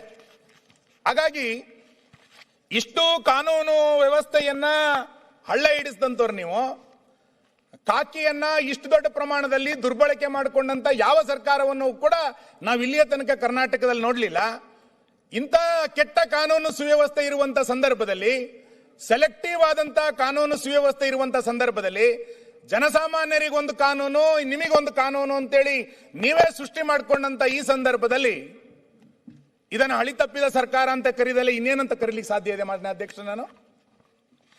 ಇನ್ನು ಮೂರನೇದು, ಈ ಸರ್ಕಾರದ ದುರಾಡಳಿತ ಮತ್ತು ಭ್ರಷ್ಟಾಚಾರ. ಭ್ರಷ್ಟಾಚಾರದ ಬಗ್ಗೆ ನಾನು ಮಾತಾಡ್ಲಿಕ್ಕೆ ಹೊರಟ್ರೆ ನಿಮಗೆ ನೋವಾಗುತ್ತೆ. ಏನೋ ನಾವು ಭ್ರಷ್ಟಾಚಾರ ಮಾಡಿದೀವ ಅಂತ ಹಿಂಗೆಲ್ಲ ನೀವು ಮಾತಾಡ್ತೀರಿ, ನಂಗೆ ಗೊತ್ತಿದೆ. 2022ರಲ್ಲಿ ಗುತ್ತಿಗೆದಾರರ ಸಂಘ ಮಾಡಿದಂತ ಒಂದು ಪತ್ರಿಕಾಗೋಷ್ಠಿಯನ್ನ, ಒಂದು ಪತ್ರಿಕಾ ಹೇಳಿಕೆಯನ್ನು ಇಟ್ಟುಕೊಂಡು ಒಂದು ರಾಜ್ಯ ಸರ್ಕಾರದ ಮೇಲೆ ಆರೋಪಗಳನ್ನ, ಯಾವುದೇ ದಾಖಲೆ ಇಲ್ಲದಂತ ಆರೋಪಗಳನ್ನ ನೀವು ಮಾಡಿಬಿಟ್ರಿ. ಇವತ್ತಿನ ತನಕ ಅದನ್ನು ಸಾಬೀತು ಮಾಡ್ಕೊಳ್ಳಿಕ್ಕೆ ಆಗ್ಲಿಲ್ಲ. ಈಗ ನಿಮ್ ಸರ್ಕಾರದ ಬಗ್ಗೆ ಬೇರೆಯವ್ರು ಬಿಡಿ ಏನೇನು ಹೇಳಿದ್ದಾರೆ ಅನ್ನೋದಕ್ಕೆ ನಾನು ಮತ್ತೆ ಬರ್ತಾ ಹೋಗ್ತಾನೆ. ನಿಮ್ಮ ಶಾಸಕರುಗಳೇ ಏನೇನು ಹೇಳಿದ್ದಾರೆ ಅಂತ ಯಾವುದೋ ಪತ್ರಿಕಾ ಹೇಳಿಕೆಗಳನ್ನು ಕೊಟ್ಟಿದ್ರೆ ಆಮೇಲೆ ಅದ ಬೇರೆ ವಿಷಯ. ಮಾನ್ಯ ಮುಖ್ಯಮಂತ್ರಿಗಳ ಆರ್ಥಿಕ ಸಲಹೆಗಾರರು ನವೆಂಬರ್ 18ನೇ ತಾರೀಕಿಗೆ ಮುಖ್ಯಮಂತ್ರಿಗಳದೊಂದು ಪತ್ರ ಬರೀತಾರೆ. ಆ ಪತ್ರ ಎಲ್ಲ ಓದಲ್ಲ, 2 ಲೈನ್ ಓದ್ತೀನಿ ಅಷ್ಟೇ. ಏನು, ನಿಮ್ ಸರ್ಕಾರ ಕರಪ್ಷನ್ ಹೆಂಗಿದೆ ಅಂತ. ರಾಜ್ಯ ಸರ್ಕಾರಕ್ಕೆ ಅಪಾರ ಪ್ರಮಾಣದ ರಾಜಧನ ನಷ್ಟ ಉಂಟುವಾಗುತ್ತಿದೆ. ಇದರಲ್ಲಿ ಗಣಿ ಭೂವಿಜ್ಞಾನ ಇಲಾಖೆ ಅಧಿಕಾರಿಗಳು, ಸಿಬ್ಬಂದಿಗಳು, ಇತರ ಸ್ಥಳೀಯ ಅಧಿಕಾರಿಗಳು ಶಾಮೀಲಾಗಿ ಭಾರೀ ಭ್ರಷ್ಟಾಚಾರ ನಡೆಸುತ್ತಿದ್ದಾರೆ. ಬ್ರಾಕೆಟ್ನಲ್ಲಿ ಹೈ ಕರಪ್ಷನ್ ನಡೀತಾ ಇದೆ ಅಂತೇಳಿ ಮುಖ್ಯಮಂತ್ರಿಗಳ ಆರ್ಥಿಕ ಸಲಹೆಗಾರರು ಮುಖ್ಯಮಂತ್ರಿಗಳಿಗೆ ಪತ್ರ ಬರೀತಾರೆ. ಈ ಕೆಳಕಂಡಂತ ಭ್ರಷ್ಟ ಅಧಿಕಾರಿಗಳನ್ನ ತಕ್ಷಣ ವರ್ಗಾವಣೆ ಮಾಡಿ ಅಂತೇಳಿ 3 ಪುಟದ ಪತ್ರವನ್ನು ಅವರು ಬರೀತಾರೆ. ನಿಮ್ಮಲ್ಲಿರುವಂತ ಕ್ಯಾಬಿನೆಟ್ ದರ್ಜೆಯಲ್ಲಿರುವಂತ ಒಬ್ಬ ಆರ್ಥಿಕ ಸಲಹೆಗಾರರೇ ಈ ರಾಜ್ಯದಲ್ಲಿ ಭ್ರಷ್ಟ ಅಧಿಕಾರಿಗಳಿದ್ದಾರೆ, ರಾಜಧನ ನಷ್ಟ ಆಗ್ತಾ ಇದೆ ಅಂತ ಅಂದಾಗ್ಲೂ ಕೂಡ ನಿಮ್ ಸರ್ಕಾರಕ್ಕೇನು ಅನ್ನಿಸ್ಲೇ ಇಲ್ಲ. ಮಾನ್ಯ BR ಪಾಟೀಲ್ ಹೇಳ್ತಾರೆ,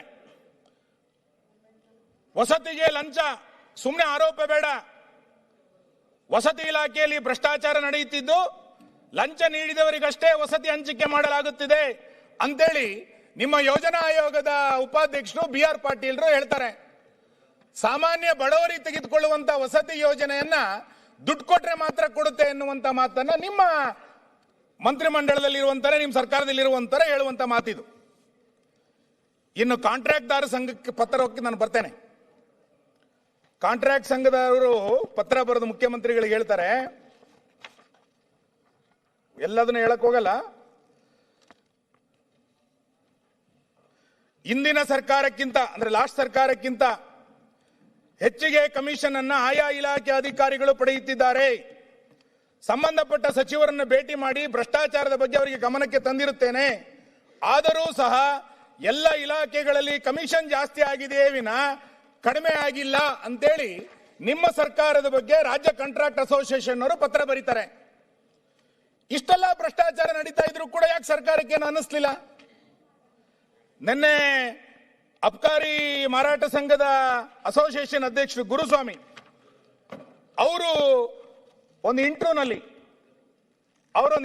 ಹೇಳ್ತಾರೆ, ಇಂಟರ್ವ್ಯೂ ಎಲ್ಲದೂ ಹೋಗಲ್ಲ, ನಾನು 2 ಪ್ಯಾರ ಮಾತ್ರ ಓದ್ತೇನೆ ಇಂಟರ್ವ್ಯೂನಲ್ಲಿ.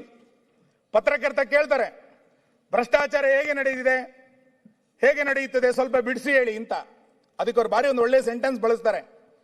ಹೊಸ ಪರವಾನಗಿ ಕೊಟ್ಟಿದ್ಲಾ ಎನ್ನುತ್ತಲೇ 5-6 ವರ್ಷಗಳಿಂದ ಡಿಮ್ಯಾಂಡ್ ಇದ್ದಂತ CL7 ನಮೂನೆಯ 2,000 ಲಿಕ್ಕರ್ ಲೈಸೆನ್ಸ್ ಅನ್ನು ಕೊಟ್ಟಿದ್ದಾರೆ.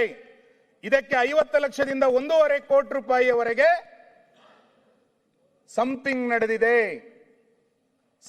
ನಡೆದಿದೆ, ಇದು ಓಪನ್ ಸೀಕ್ರೆಟ್ ಅಂತ ಹೇಳಿ ಆರೋಪಕ್ಕೆ ದಾಖಲೆ ಏನಾದ್ರು ಕೊಡ್ತೀರಾ ಅಂತ ಕೇಳಿದಾಗ ಅವ್ರು ಹೇಳ್ತಾರೆ, ಅಬ್ಕಾರಿ DC SP-ನೇ ಕೋಟಿ ಕೇಳಿ 25 ಲಕ್ಷ ತೆಗೆದುಕೊಳ್ಳಾಗ ಸಿಕ್ಕಿ ಹಾಕಿಕೊಂಡಿದ್ದಾರೆ, ಇದಕ್ಕಿಂತ ಸಾಕ್ಷಿ ಬೇಕಾ, ಲಂಚಕ್ಕೆ ಎಲ್ಲಾದ್ರೂ ದಾಖಲೆ ಸಿಗುತ್ತಾ, ಇದೆಲ್ಲ ಕಾಮನ್ ಸೆನ್ಸ್ ಅಲ್ವಾ ಅಂತೇಳಿ ಅವರು ಪತ್ರ ಬರೆದು, ನಾನು ಇದನ್ನ ಬಗೆಹರಿಸ್ತಿಲ್ಲ ಅಂತಂದ್ರೆ ರಾಹುಲ್ ಗಾಂಧಿಗೆ ಪತ್ರ ಬರೀತೀನಿ, ರಾಹುಲ್ ಗಾಂಧಿನ ಭೇಟಿ ಮಾಡ್ತೀನಿ ಅಂತೇಳಿ ಮದ್ಯ ಮಾರಾಟ ಸಂಘದ ಅಧ್ಯಕ್ಷರು ಹೇಳ್ತಾರೆ.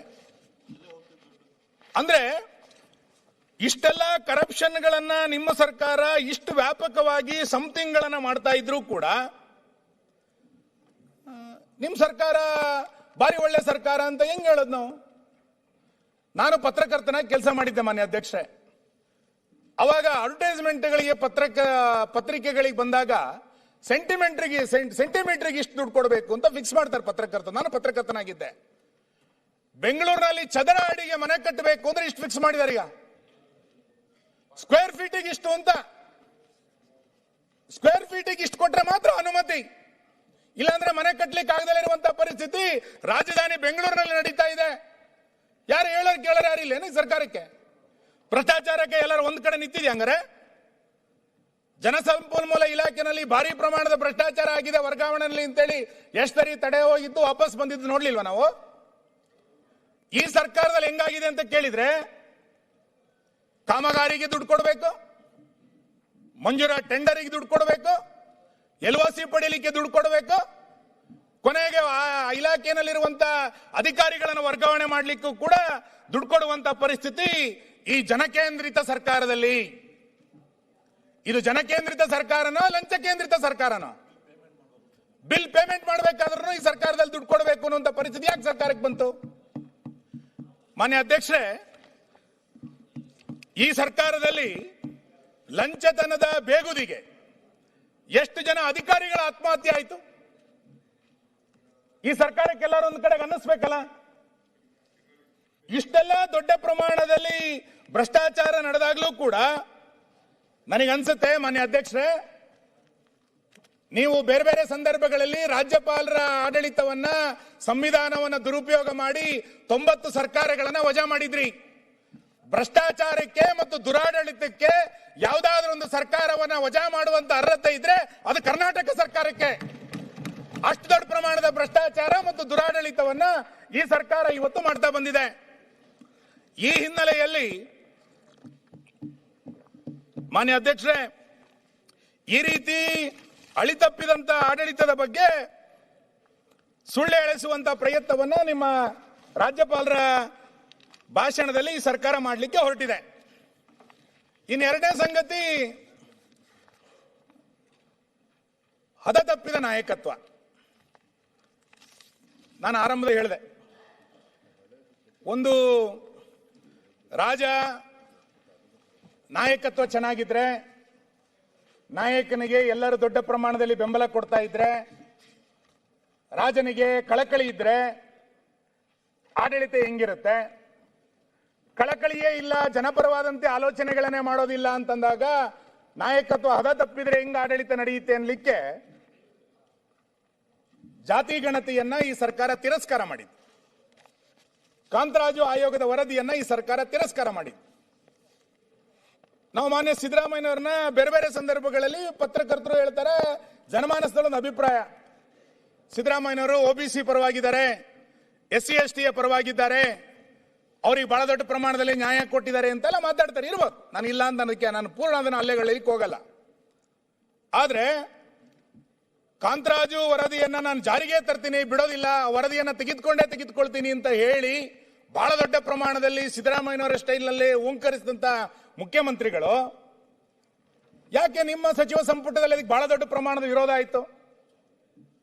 ನಿಮ್ಮ ನಾಯಕತ್ವ ಹದ ನೀಡಲಿಲ್ಲ ಅಂತ ನಾನು ಅದಕ್ಕೆ ಹೇಳೋದು. ನಿಮ್ಮ ಸಚಿವ ಸಂಪುಟದಲ್ಲಿ ಯಾಕೆ ಅದಕ್ಕೆ ಬಹಳ ದೊಡ್ಡ ಪ್ರಮಾಣದಲ್ಲಿ ವಿರೋಧ ವ್ಯಕ್ತ ಆಯಿತು? ಡೆಲ್ಲಿಗೆ ನಿಮ್ಮ ಹೈಕಮಾಂಡ್ ಕರೆಸಿ ಆ ವರದಿಯನ್ನ ತಿರಸ್ಕಾರ ಮಾಡಿ ಅಂತೇಳಿ ಡೆಲ್ಲಿನಲ್ಲಿ ಅವ್ರು ಪ್ರೆಸ್ ಕಾನ್ಫರೆನ್ಸ್ ಮಾಡಿದಾಗ ಆ ವರದಿಯನ್ನ ಕಸದ ಬುಟ್ಟಿಗೆ ಬಿಸಾಕಿದ್ರಿ. ನಂತರ ಹೊಸ ಸಾಮಾಜಿಕ ಶೈಕ್ಷಣಿಕ ಸಮಸ್ಯೆ ಅಂತೇಳಿ ಅದನ್ನ ತರಲಿಕ್ಕೆ ಹೊರಟಿದ್ರಿ. ನಿಮಗೆ ಬದ್ಧತೆ ಇದ್ದಿದ್ರೆ ಆ ವರದಿಯನ್ನ 10 ವರ್ಷದ ನಂತರ ಯಾಕೆ ಪೆಂಡಿಂಗ್ ಇಟ್ರಿ? ಆ ವರದಿಯನ್ನ ತಿರಸ್ಕರಿಸ ಮಾಡ್ಲಿಕ್ಕೆ ನನಗೆ ಬಂದಿದಂತ ಒತ್ತಡ ಏನು? ಹೊಸ ಜಾತಿ ಗಣತಿ ಶೈಕ್ಷಣಿಕ ಸಮೀಕ್ಷೆಯನ್ನು ಮಾಡಿ ಯಾವಾಗ ರಿಪೋರ್ಟ್ ಕೊಡ್ತೀವಿ ಅಂತೇಳಿ ನಿಮ್ಮ ರಾಜ್ಯಪಾಲರ ಭಾಷಣದಲ್ಲಿ ಒಂದ್ ಸೆಂಟೆನ್ಸ್ ಹೇಳಿಲ್ಲ. ನೀವು ನಿಮ್ಮನ್ನು ಹಿಂದುಳಿದ ಚಾಂಪಿಯನ್ ಅಂತ ನಾವು ಕರಿಬೇಕು. ಇದನ್ನ ಜನಕೇಂದ್ರಿತ ಆಡಳಿತ ಅಂತ ನಾವು ಕರಿಬೇಕಾ ಮಾನ್ಯ ಅಧ್ಯಕ್ಷರೇ? ಈ ಹಿನ್ನೆಲೆಯಲ್ಲಿ ನಾನು ಅದಕ್ಕೆ ತುಂಬಾ ವಿವರಕ್ಕೆ ಹೋಗ್ಲಿಲ್ಲ. ಅಂದ್ರೆ ನೀವು ವರದಿಯನ್ನ ಯಾವಾಗ ಮಾಡಿದ್ದು, ನಂತರ ಅದನ್ನ 14 ತಿಂಗಳು ಹೆಂಗ್ ಸುಮ್ಮನೆ ಬಿಟ್ಟಿದ್ರಿ, ಇದೆಲ್ಲದಕ್ಕೂ ನಾನು ನಂತರ ಹೋಗ್ಬೇಕು ಅಂತ ಅನ್ಕೊಂಡೆ. ಸಮಯ ಇಲ್ಲ. SCP TSP ಬಗ್ಗೆ ನಾನು 2-3 ವಿಷಯಗಳನ್ನು ಉಲ್ಲೇಖ ಮಾಡಬೇಕು. ಯಾಕೆಂದ್ರೆ ಪದೇ ಪದೇ ಮಾತಾಡ್ಬೇಕಾದ್ರೆ ಸರ್ಕಾರ ಹೇಳುತ್ತೆ, ಈ ಸರ್ಕಾರ ಮುಖ್ಯಮಂತ್ರಿಗಳನ್ನು 10 ಬಾರಿ ಹೇಳಿದ್ದಾರೆ. ಏನು? SCP TSP ಕಾಯ್ದೆಯನ್ನ ನಾವೇ ಜಾರಿಗೆ ತಂದಿದ್ದು. ನಾನು ಅಭಿನಂದನೆ 100 ಬಾರಿ ನಿಮಗೆ ಅಭಿನಂದನೆಗಳನ್ನು ಹೇಳ್ತಾನೆ. SCP TSP ಕಾಯ್ದೆಯನ್ನ ನೀವೇ ತಂದಿದ್ದು, ಅದ್ರ ಬಗ್ಗೆ ನಮಗೆ ಡಿಸ್ಪ್ಯೂಟೇ ಇಲ್ಲ. ಬೇರೆ ರಾಜ್ಯದಲ್ಲಿ ಅದನ್ನ ತರಲಿಲ್ಲ ಅನ್ನುವಂಥದ್ದನ್ನು ಹೇಳ್ತಾರೆ. ನಿಮಗೆ ಆ SCP TSP ಕಾಯ್ದೆಯನ್ನ ತಂದಂತ ಕೀರ್ತಿ ನಿಮಗೆ ಹೆಂಗಿದೆಯೋ, ಆ ಕಾಯ್ದೆಯನ್ನ ಅಷ್ಟೇ ದೊಡ್ಡ ಪ್ರಮಾಣದಲ್ಲಿ ಉಲ್ಲಂಘನೆ ಮಾಡಿದಂತ ಕೀರ್ತಿಯು ನಿಮಗೆ ಹೋಗ್ಬೇಕು. ಬೇರೆ ಯಾರಿಗೂ ಹೋಗ್ಲಿಕ್ಕೆ ಸಾಧ್ಯ ಇಲ್ಲ. ಅದು ನೀವು ಅದನ್ನ ಹೆಂಗ್ ಹೇಳ್ತೀರಿ ಅಂತ ಕೇಳಿದ್ರೆ, ಪ್ರಶ್ನೋತ್ತರ ಸಮಯದಲ್ಲಿ ಬೇರೆ ಬೇರೆ ಸಂದರ್ಭಗಳಲ್ಲಿ ಮಾದೇವಪ್ಪನವರು ಹೇಳಿದಂತ ಉತ್ತರವನ್ನ ನೋಡಿದೆ ನಾನು. SCP TSP ಅನ್ನ ಗ್ಯಾರಂಟಿ ಯೋಜನೆಗಳಿಗೆ ಹೆಂಗ್ ಡೈವರ್ಟ್ ಮಾಡಿದ್ರಿ ಅಂತ. 2023-24ರಲ್ಲಿ ಶಕ್ತಿ ಯೋಜನೆಗೆ 812 ಕೋಟಿ, 24-25ರಲ್ಲಿ 1451 ಕೋಟಿ, 25-26ರಲ್ಲಿ 1537 ಕೋಟಿ, ಒಟ್ಟು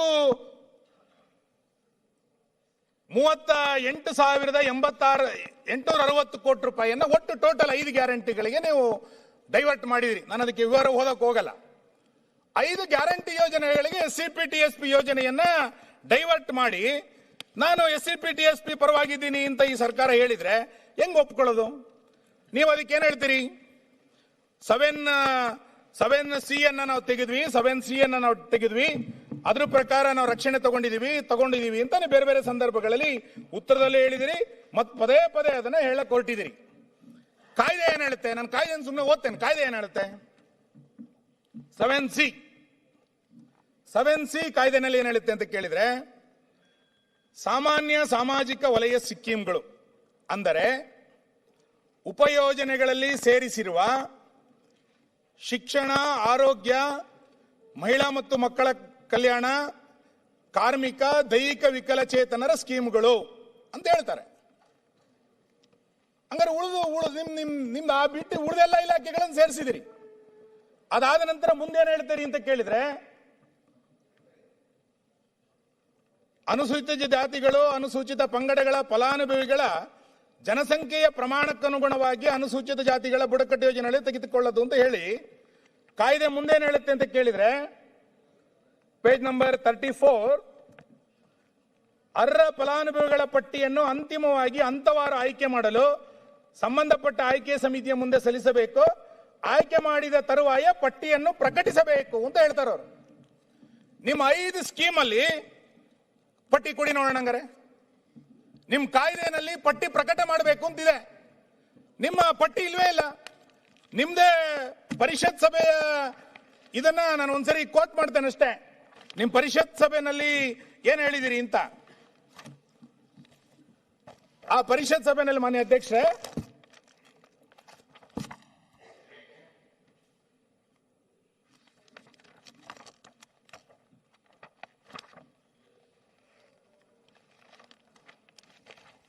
ನಾನು ಕಳೆದ ಬಾರಿ ಹೇಳಿದೆ ಶಕ್ತಿ ಯೋಜನೆಯಲ್ಲಿ ಪಟ್ಟಿ ಕೊಡಿ ಅಂತ. ಇಲ್ಲಿ ಹೇಳ್ತಾರೆ ಕೇಳಿ, ನಿಮ್ ನೋಡಲ್ ಏಜೆನ್ಸಿನಲ್ಲಿ ಅವ್ರು ಹೇಳೋದು ಶಕ್ತಿ ಯೋಜನೆ SCP TSP ನಲ್ಲಿ 1060 ಲಕ್ಷ, TSP ನಲ್ಲಿ 477 ಲಕ್ಷ, ಒಟ್ಟು 1537 ಲಕ್ಷವನ್ನು ಖರ್ಚು ಮಾಡಿದಿರಿ ಅಂತ ಹೇಳಿ ಕೊನೆಗೆ ನೋಡಲ್ ಏಜೆನ್ಸಿಯ ಶಿಫಾರಸು ಅನುಮೋದಿಸಬಹುದು. ಆದರೆ ಮಹಿಳಾ ಪ್ರಯಾಣಿಕರಿಗೆ ಸ್ಮಾರ್ಟ್ ಕಾರ್ಡ್ ನೀಡಿ SC/ST ಫಲಾನುಭವಿಗಳ ನಿಖರ ಅಂಕಿಅಂಶಗಳನ್ನು ನೀಡುವುದು ಅಂತ ಹೇಳಿದೆ. 3 ವರ್ಷದ ಅಂಕಿಅಂಶದ ಪಟ್ಟಿ ಕೊಡಿ ನೋಡೋಣ ಈ ಸರ್ಕಾರ. ಶಕ್ತಿ ಯೋಜನೆಯಲ್ಲಿ ಪರಿಶಿಷ್ಟ ಜಾತಿ ಪಂಗಡದವರು ಎಷ್ಟು ಪ್ರಯಾಣ ಮಾಡಿದ್ರು, ಗೃಹಲಕ್ಷ್ಮಿಗೆ ಪರಿಶಿಷ್ಟ ಜಾತಿ ಪಂಗಡದ ಪಟ್ಟಿ, ಶಕ್ತಿಯ ನಿಮ್ಮ ವಿದ್ಯುತ್ತಿನ ಪಟ್ಟಿ ಕೊಡಿ ನೋಡೋಣ. ಸಂಪೂರ್ಣವಾಗಿ ಇಡೀ ಕಾಯ್ದೆಯನ್ನು ಉಲ್ಲಂಘನೆ ಮಾಡಿ ಸುಮಾರು 40,000 ಕೋಟಿ ರೂಪಾಯಿಗೂ ಅಧಿಕ ವೆಚ್ಚದ ದುರುಪಯೋಗ ಮಾಡಿ ಈಗ ನಾವು SC/ST ಕಾಯ್ದೆ ನಾವೇ ತಂದಿದ್ದು, ನಮ್ಮಿಂದನೇ ಆ ಸಮುದಾಯ ಒಳ್ಳೆದಾಗಿದ್ದು, ಶೋಷಿತ ಸಮುದಾಯದ ಪರವಾಗಿ ನಾವಿದ್ದೀವಿ ಎನ್ನುವಷ್ಟರ ಮಟ್ಟಿಗೆ ಈ ಸರ್ಕಾರ ಇವತ್ತು ಹೊರಡಿಕೊಟ್ಟಿದೆ. ಅದಕ್ಕೆ 48ರಲ್ಲಿ ಅಂಬೇಡ್ಕರ್ ಅವರು ಭಾಷಣದಲ್ಲಿ ಹೇಳಿದ್ದು, ಕಾಂಗ್ರೆಸ್ ಒಂದು ಸುಡುವ ಮನೆ, ಯಾರೆಲ್ಲ ಕಾಂಗ್ರೆಸ್ಗೆ ಹೋಗುತ್ತಾರೋ ಅವರೆಲ್ಲ ಸುಟ್ಟು ಹೋಗುತ್ತಾರೆ, ಶೋಷಿತ ಸಮುದಾಯ ಕಾಂಗ್ರೆಸ್ ಬಿಟ್ಟು ಹೊರಗೆ ಬರಬೇಕು ಅಂತೇಳಿ 48ರಲ್ಲಿ ಅಂಬೇಡ್ಕರ್ ಹೇಳಿದ್ದು. ಇವರೆಲ್ಲ ಹಿಂಗ್ ಮಾಡ್ತಾರೆ ಅಂತ ಗೊತ್ತಿತ್ತು ಅವತ್ತೇ ಅವರಿಗೆ. ಇದು ಮಾನ್ಯ ಅಧ್ಯಕ್ಷರೇ ಸರ್ಕಾರದ ಪರಿಸ್ಥಿತಿ. ನಾನು ಮಾನ್ಯ ಮುಖ್ಯಮಂತ್ರಿಗಳಿಗೆ ಇವತ್ತು ಈ ರಾಜ್ಯಪಾಲರ ಭಾಷಣದಲ್ಲಿ ವಿನಂತಿ ಮಾಡೋದು, ಭಕ್ತವತ್ಸಲ ವರದಿ OBCಯ ಪರವಾಗಿ ನೀಡಿದಂತಹ ಒಂದು ವರದಿ. ಬಹಳ ಅರ್ಜೆಂಟ್ ಅಲ್ಲಿ ಇದಿರಲ್ಲ. ಅಲ್ಲ 45 ಮಿನಿಟ್ಸ್ ಆಯ್ತು. ಇಲ್ಲ 45 ಮಿನಿಟ್ಸ್ 30 ಮಿನಿಟ್ಸ್ ಆಗಲಿಲ್ಲ. ಮಾತಾಡ್ಬೇಕು, ಎಲ್ಲರೂ ಮಾತಾಡ್ಬೇಕು. 30 ಮಿನಿಟ್ಸ್ ಅಲ್ಲ ಆಯ್ತು, ಬೇಗ ಹೋಗಿ. ಅಧ್ಯಕ್ಷರೇ ಆಯ್ತು ಸರಿ. ಭಕ್ತವತ್ಸಲ ವರದಿ OBCಗೆ ರಾಜಕೀಯ ಮೀಸಲಾತಿ ಸಿಗಬೇಕು ಅನ್ನುವ ಕಾರಣಕ್ಕೆ ಅವರೊಂದು ಶಿಫಾರಸು ಕೊಟ್ಟರು. 5 ಶಿಫಾರಸುಗಳನ್ನು ಮಾಡಿದ್ರು. ಬಾರಿ ಹಿಂದುಳಿದ ವರ್ಗದ ಪರ ಅನ್ನುವಂತ ಈ ಸರ್ಕಾರ ಯಾವುದು ಹಿಂದುಳಿದ ವರ್ಗದವರಿಗೆ ಅನುಕೂಲ ಅಂತ ಹೇಳಿರುವಂತಹ ಶಿಫಾರಸನ್ನ ಈ ಸರ್ಕಾರ ಮಾಡಲೇ ಇಲ್ಲ. ಆ ವರದಿಯನ್ನು ತಿರಸ್ಕಾರ ಮಾಡ್ತು, ಆ 2 ಪಾಯಿಂಟ್ ತಿರಸ್ಕಾರ ಮಾಡ್ತು. ನಾನು ಈಗ ಕೇಳ್ತೇನೆ, ಸ್ಥಳೀಯ ಸಂಸ್ಥೆಗಳ ಚುನಾವಣೆಗೆ ಹೊರಟಿದ್ದೀರಲ್ಲ ನೀವು, OBC ಅವರಿಗೆ ರಾಜಕೀಯ ಮೀಸಲಾತಿ ಕೊಡ್ತೀರಾ? ಯಾವ ಪ್ರಮಾಣದಲ್ಲಿ ಕೊಡ್ತೀರಿ? ಎಷ್ಟು % ಕೊಡ್ತೀರಿ OBC ಅವರಿಗೆ? ನಿಮ್ಮಿಂದ ನಿರೀಕ್ಷೆ ಮಾಡ್ತಾ ಇದ್ದಾರೆ ಜನ. ನಿಮಗೆ ಬೇಕು ಅಂದಾಗ ಸೆಲೆಕ್ಟಿವ್ ಆಗಿ OBCಯನ್ನ SCP TSPನ ಬಳಸ್ಕೊಳ್ಳಿಕ್ಕೆ ಆಗಲ್ಲ. ವರದಿ ಹೇಳ್ತಾ ಇದೆ, ನಮ್ಮ ಸರ್ಕಾರ ಬೊಮ್ಮಾಯಿರಿದ್ದಾಗ ಭಕ್ತವತ್ಸಲ ವರದಿಯನ್ನ ಮಾಡಿದ್ರು, ಕಮಿಟಿ ಮಾಡಿದ್ರು, ರಿಪೋರ್ಟ್ ಕೊಟ್ರು. ನಿಮ್ ಸರ್ಕಾರದಲ್ಲಿ ರಿಪೋರ್ಟ್ ಕೊಟ್ಟಾಗ ನೀವು ತಿರಸ್ಕಾರ ಮಾಡಿದ್ರಿ. ಅವ್ರೇನ್ ಹೇಳಿದ್ರು? ಹಿಂದುಳಿದ ವರ್ಗದವರಿಗೆ ಮೀಸಲಾತಿಯನ್ನ 5 ವಿಂಗಡಣೆಗಳಾಗಿ ಮಾಡಿದ್ರು. ಅದರಲ್ಲಿ ಅವ್ರು ಹೇಳಿದ್ ಬಾರಿ ಮಾನ್ಯ ಅಧ್ಯಕ್ಷ, ವರದಿಯನ್ನು ನೋಡ್ಬೇಕು ನೀವು. ಅವ್ರು ಏನ್ ಹೇಳ್ತಾರೆ ಅಂತ ಕೇಳಿದ್ರೆ, ಒಟ್ಟು ಹಿಂದುಳಿದ ವರ್ಗದ ಜಾತಿ ಉಪಜಾತಿಗಳಲ್ಲಿ 802 ಜಾತಿಗಳಿದೆ. ಅದರಲ್ಲಿ ಇಲ್ಲಿಯವರೆಗೆ ರಾಜಕೀಯ ಪ್ರಾತಿನಿಧ್ಯ ಸಿಕ್ಕಿದ್ದು 156 ಜಾತಿಗಳಿಗೆ ಮಾತ್ರ ಅಂತ ಹಿಂದುಳಿದ ವರ್ಗ ಜಾತಿನಲ್ಲಿ. ಗ್ರಾಮ ಪಂಚಾಯತಿ ಮೆಂಬರು ಆಗಲಿಲ್ಲ ಉಳಿದವರು ಯಾರು ಕೂಡ. ಅಂತ ವರದಿಯನ್ನ ಕೊಟ್ಟಾಗ ಈ ಸರ್ಕಾರ ಹೆಂಗ್ ಅದನ್ನ ವಿರೋಧ ಮಾಡ್ತು? ಯಾಕೆ ಅದನ್ನ ವಿರೋಧ ಮಾಡಿದ್ರಿ? ಇದನ್ನ ಹೇಳ್ಬೇಕಾಗಿತ್ತಲ್ಲ ನೀವು. ಮಾನ್ಯ ಅಧ್ಯಕ್ಷರೇ, ಇನ್ನು 3ನೇದು ಕೊನೆಯದಕ್ಕೆ ನಾನು ಬರೋದು, ಒಬ್ಬ ಅಸಹಾಯಕ ಮುಖ್ಯಮಂತ್ರಿ ಸಿದ್ದರಾಮಯ್ಯನವರು ಇಷ್ಟು ಅಸಹಾಯಕರಾಗ್ಬಿಡ್ತಾರೆ ಅಂತ ಕರ್ನಾಟಕದ ಜನ ಯಾವತ್ತೂ ಕೂಡ ನಿರೀಕ್ಷೆ ಮಾಡಲಿಲ್ಲ. ನಂಬರ್ 2ರ ಅಧಿಕಾರದಲ್ಲಿ ಹೆಂಗ ಅಸಹಾಯಕರಾದ್ರು ಅಂತ ಕೇಳಿದ್ರೆ, ಶಾಸನ ಸಭೆಗೆ ಮಂತ್ರಿಗಳು ಬನ್ನಿ ಅಂತ ಮಂತ್ರಿಗಳಿಗೆ ಪತ್ರ ಬರೆಯುವಷ್ಟರ ಮಟ್ಟಿಗೆ ಅಸಹಾಯಕತೆ ಮುಖ್ಯಮಂತ್ರಿಗಳಿಗೆ ಕಾಡ್ತಾ ಇದೆಯಾ? ಒಬ್ಬ ಮುಖ್ಯ ಕಾರ್ಯದರ್ಶಿಗಳು ಅಳಿತಪ್ಪಿದ ಆಡಳಿತ ವ್ಯವಸ್ಥೆ ಹೆಂಗಾಗಿದೆ ಅಂತ ಕೇಳಿದ್ರೆ, ಮುಖ್ಯ ಕಾರ್ಯದರ್ಶಿಗಳು ಜನಪ್ರತಿನಿಧಿಗಳ ಫೋನ್ಗಳನ್ನು ಅಧಿಕಾರಿಗಳು ಎತ್ತಬೇಕು ಅಂತೇಳಿ ಪತ್ರ ಬರೀತಾರೆ. ಜನಪ್ರತಿನಿಧಿಗಳ ಫೋನ್ ಅನ್ನ ಎತ್ತಬೇಕು ಅಂತ ಒಬ್ಬ ಮುಖ್ಯ ಕಾರ್ಯದರ್ಶಿ ಪತ್ರ ಬರೀತಾರೆ. ಎಲ್ಲಿ ಬಂತು ಪರಿಸ್ಥಿತಿ? ರಾಜ್ಯದ ವ್ಯವಸ್ಥೆ. ನಿಮಗೆ ಬಹಳ ಆಪ್ತರಾಗಿದ್ದಂತ ರಾಜಣ್ಣ ರಾಜೀನಾಮೆ ಕೊಟ್ಟಿದ್ದಲ್ಲ, ವಜಾ ಮಾಡಿದ್ದು. ಯಾಕಿಷ್ಟು ಅಸಹಾಯಕರಾಗ್ಬಿಟ್ರು ಮುಖ್ಯಮಂತ್ರಿಗಳು? ತಮ್ಮ ಬೆಂಬಲಿಗನನ್ನ ಉಳಿಸ್ಕೊಳ್ಳಿಕ್ಕೆ ಯಾಕೆ ಮುಖ್ಯಮಂತ್ರಿಗಳಿಗೆ ಅಸಹಾಯಕತನ ಕಾಡ್ತು? ಕೋಗಿಲು ಘಟನೆಯಲ್ಲಿ ಮಾನ್ಯ ವಿರೋಧ ಪಕ್ಷ ನಾಯಕರ ಮಾತಾಡ್ಬೇಕಾದ್ರೆ ವಿವರಕ್ಕೆ ಹೋಗ್ತಾರೆ. ಕೋಗಿಲು ಘಟನೆಯಲ್ಲಿ ನನಗೆ ಬಹಳ ಆಶ್ಚರ್ಯ ಅನ್ಸೋದು, ಈ ರಾಜ್ಯದಲ್ಲಿ ಯಾರು ಆಡಳಿತ ನಡೆಸ್ತಾ ಇರೋದು? ಮಾನ್ಯ ಅಧ್ಯಕ್ಷ, ಕೋಗಿಲಿನಲ್ಲಿ ಅನಧಿಕೃತವಾದಂತ ಮನೆಗಳನ್ನ ಕಟ್ಟಿದ್ದಾರೆ ಅಂತೇಳಿ ನೀವು ಅದನ್ನ ಡೆಮಾಲಿಷ್ ಮಾಡಿದಾಗ ಕೇರಳದ ಮುಖ್ಯಮಂತ್ರಿ ಇದಕ್ಕೆ ಖಂಡನೆ ಮಾಡ್ತಾರೆ. ನಿಮ್ಮ ರಾಷ್ಟ್ರೀಯ ಪ್ರಧಾನ ಕಾರ್ಯದರ್ಶಿಗಳು ಟ್ವೀಟ್ ಮಾಡಿದ ತಕ್ಷಣ ಓಡೋಗ್ತೀರಿ ನೀವು. ರಾಜ್ಯದಲ್ಲಿ ಯಾರು ಆಡಳಿತ ನಡೆಸ್ತಾ ಇರೋದು? ಕರ್ನಾಟಕದಲ್ಲಿ ಇವರು ಆಡಳಿತ ನಡೆಸ್ತಾ ಇದ್ದಾರೋ ಅಥವಾ ಇನ್ಯಾರೋ ಮುಖ್ಯಮಂತ್ರಿ ಕರ್ನಾಟಕದಲ್ಲಿ ಆಡಳಿತ ನಡೆಸ್ತಾ ಇದ್ದೀರೋ? ಇಂಥ ಅಸಹಾಯಕತನ ಯಾಕೆ ಬಂತು? ನೀವು ಮಾಡಿದ್ಯಾದ ಇಲ್ಲಿಗಲ್ ಅಲ್ಲ, ಅಲ್ಲಿರುವಂತ ಅನಧಿಕೃತವಾದಂತಹ ಮನೆಗಳನ್ನ ಹೊಡೆದಾಕಿದ್ರು. ಅದು ಬಾಂಗ್ಲಾದೇಶದ ಇನ್ಯಾವುದು ಅನ್ನೋದು ಚರ್ಚೆ ಆಮೇಲೆ. ಅನಧಿಕೃತವಾದಂತ ಮನೆಗಳನ್ನ ಹೊಡೆದಾಕಿದಾಗ ಯಾರೋ ಅಲ್ಲಿಂದ ಬೇರೆ ರಾಜ್ಯದಿಂದ ಒತ್ತಡ ಹಾಕಿದ್ರು ಅಂತ ಆದಾಗ ನೀವ್ ಹೆಂಗ ಅದನ್ನ ಬಹಳ ದೊಡ್ಡ ಪ್ರಮಾಣದಲ್ಲಿ ಅದಕ್ಕೆ ಮನೆ ಕಟ್ಕೊಡ್ಬೇಕು ಅಂತ ಹೊರಟಿದ್ರಿ. ನಮ್ಮ ವಿಶ್ವನಾಥ ಉಳಿದಂತವ್ರು ಅದಕ್ಕೆ ಒಂದು ದೊಡ್ಡ ರಾಜ್ಯಾಧ್ಯಕ್ಷರು ಸಮಿತಿಯನ್ನು ನೇಮಕ ಮಾಡಿದ್ರು. ಅವರು ಅದಕ್ಕೆ ವರದಿಯನ್ನ ಕೊಟ್ಟಿದ್ದಾರೆ. ಸತ್ಯಶೋಧನಾ ಸಮಿತಿಯ ವರದಿಯನ್ನ ಇವತ್ತು ಕೊಟ್ಟಿದ್ದಾರೆ. ಇಂಥ ಪರಿಸ್ಥಿತಿ, ಅಸಹಾಯಕತನ ಯಾಕೆ ಮುಖ್ಯಮಂತ್ರಿಗಳಿಗೆ ಇವತ್ತು ನಿರ್ಮಾಣ ಆಯಿತು? ನಿಮ್ಮನ್ನ ಹುಲಿಯ ಅಂತ ಕರೀತಾ ಇದ್ರು ಸಾರ್ವಜನಿಕ ಸಭೆಯಲ್ಲಿ ಜನ. ಹೌದು, ಹುಲಿಯ ಅಂತ ಕರೀತಾ ಇದ್ರು. ಪದೇ ಪದೇ ನಿಮ್ಮನ್ನ 2.5 ವರ್ಷ ನಿಮ್ದು 2.5 ವರ್ಷ ನಿಮ್ದು ಅವಧಿ ಮುಗೀತು, ನವೆಂಬರ್ನಲ್ಲಿ ಬದಲಾವಣೆ, ಡಿಸೆಂಬರ್ನಲ್ಲಿ ಬದಲಾವಣೆ, ಹಿಂಗೆ ಹೇಳಿ ಹೇಳಿ ಹೇಳಿ ನಿಮ್ಮನ್ನ ಯಾಕೆ ಅಸಹಾಯಕತನಕ್ಕೆ ತಳ್ತಾ ಇದ್ದಾರೆ? ನಿಮಗೆ ಈ ಅಸಹಾಯಕತನಕ್ಕೆ ಏನ್ ಕಾರಣ? ನಿಮಗೇನಾದ್ರು ಪುತ್ರ ವ್ಯಾಮೋಹ ಕಾಡ್ತಾ ಇದೆಯೋ? ಸ್ವಪಕ್ಷೀಯರ ಬೆದರಿಕೆ ಇದಕ್ಕೆ ಕಾರಣ ಆಗ್ತಾ ಇದೆಯೋ? ಅಥವಾ ಹೈಕಮಾಂಡಿನ ಬ್ಲಾಕ್ ಮೇಲ್ ನಿಮಗೆ ಇದಕ್ಕೆ ಕಾಡ್ತಾ ಇದೆಯೋ? ಯಾಕೆ ನೀವು ಇಷ್ಟು ಅಸಹಾಯಕರಾದ್ರಿ? ಮೊದಲ 5 ವರ್ಷದಲ್ಲಿ ಒಳ್ಳೆ ಆಡಳಿತ ನಡೀತಿತ್ತು ಅಂತ ಎಲ್ಲರೂ ಹೇಳ್ತಾರೆ.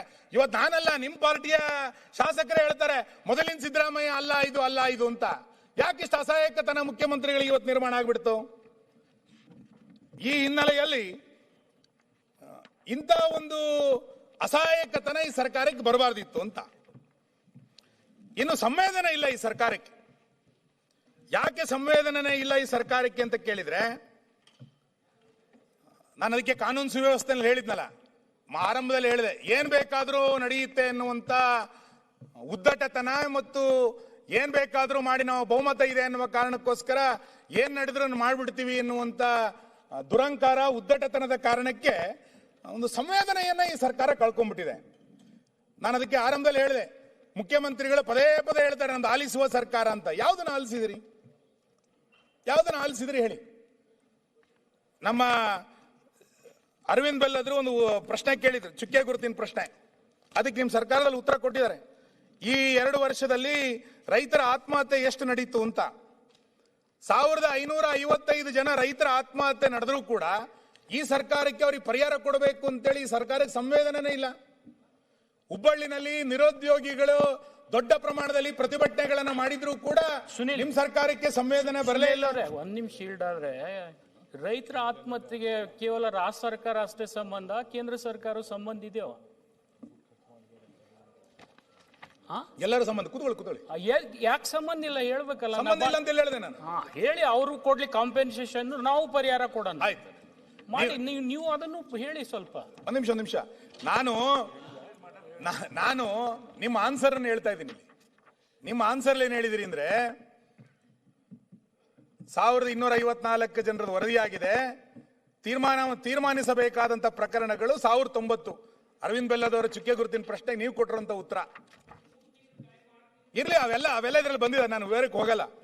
ಅಂದ್ರೆ ಹೆಂಗೆ ಸಂವೇದನವನ್ನ ಈ ಸರ್ಕಾರ ಕಳ್ಕೊಳ್ತು ಅಂತ.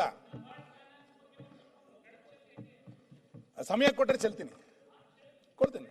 ನೀವ್ ಯಾರು ಮಾತಾಡಲ್ಲ, ನನಗೆ ಬಿಡಿ ಅಂತ ಅಧ್ಯಕ್ಷ ಹೇಳ್ಬಿಟ್ರೆ ಆರಾಮ್ಸೆ ಎಲ್ಲದನ್ನು ಮಾತಾಡ್ತೀನಿ. ಹುಬ್ಬಳ್ಳಿನಲ್ಲಿ ಮನೆ ಅಧ್ಯಕ್ಷರೇ, ಹುಬ್ಬಳ್ಳಿನಲ್ಲಿ ನಿರುದ್ಯೋಗಿ ಯುವಕರ ಪ್ರತಿಭಟನೆ ಆಯ್ತು. 2 ಲಕ್ಷ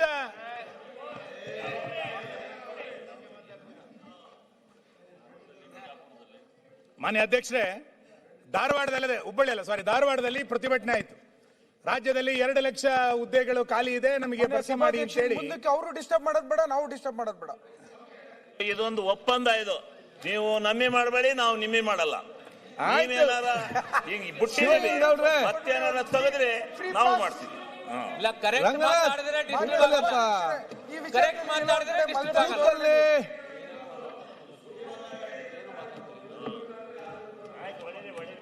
ಮಾನ್ಯ ಅಧ್ಯಕ್ಷರೇ, ನಾವು ಮಾತಾಡಿ ಅವ್ರಿಗೆ ಏನಾದ್ರು ನೋವು ಮಾಡಿದಾಗ ಬಹಳ ಸಂವೇದನೆ ಅವರಿಗೆ. ರಾಜ್ಯದಲ್ಲಿ ಇಷ್ಟೆಲ್ಲ ಘಟನೆಗಳು ನಡೆದಾಗ ಈ ಸರ್ಕಾರಕ್ಕೆ ಸಂವೇದನೆ ಇಲ್ಲ. ಬಾಣಂತಿಯರ ಸಾವಾಯ್ತು, ಈ ಸರ್ಕಾರಕ್ಕೆ ಸಂವೇದನೆ ಇದೆಯಾ? ನಿರುದ್ಯೋಗಿ ಯುವಕರ ಪ್ರತಿಭಟನೆ ಆಯ್ತು, ಸಂವೇದನೆ ಇದೆಯಾ? ಆಶಾ ಕಾರ್ಯಕರ್ತರ ಪ್ರತಿಭಟನೆಗೆ ಪರಿಹಾರ ಕೊಟ್ರ ಈ ಸರ್ಕಾರ? KSRTC ನೌಕರರ ಪ್ರತಿಭಟನೆ ಆಯ್ತು. ಎಲ್ಲಿ ತನಕ ಇವ್ರದ್ದು ಬಾಲಿಶ ಹೇಳಿಕೆಗಳು ಅಂತ ಕೇಳಿದ್ರೆ, ರಾಜ್ಯದ ಜನರಿಗೆ ಒಂದು ದಿಕ್ಕದು ಹಂಪಿನಲ್ಲಿ ವಿದೇಶಿ ಮಹಿಳೆ ಮೇಲೆ ಒಂದು ಅತ್ಯಾಚಾರ ಆದಾಗ ಇದೊಂದು ಸಣ್ಣ ಪ್ರಕರಣ ಅಂತೇಳಿ ಅಲ್ಲಿಯ ಕಾಂಗ್ರೆಸ್ ಸಂಸದ ಹೇಳುವಂತ ಪರಿಸ್ಥಿತಿ. ಸಂವೇದನೆ ಇಲ್ಲ, ಯಾರಿಗೆ ಅತ್ಯಾಚಾರ ಕೂಡ ತೊಂದರೆ ಇಲ್ಲ, ಸಣ್ಣ ಘಟನೆ ಅನ್ನುವಷ್ಟರ ಮಟ್ಟಿಗೆ ಈ ಸರ್ಕಾರ ಇವತ್ತು.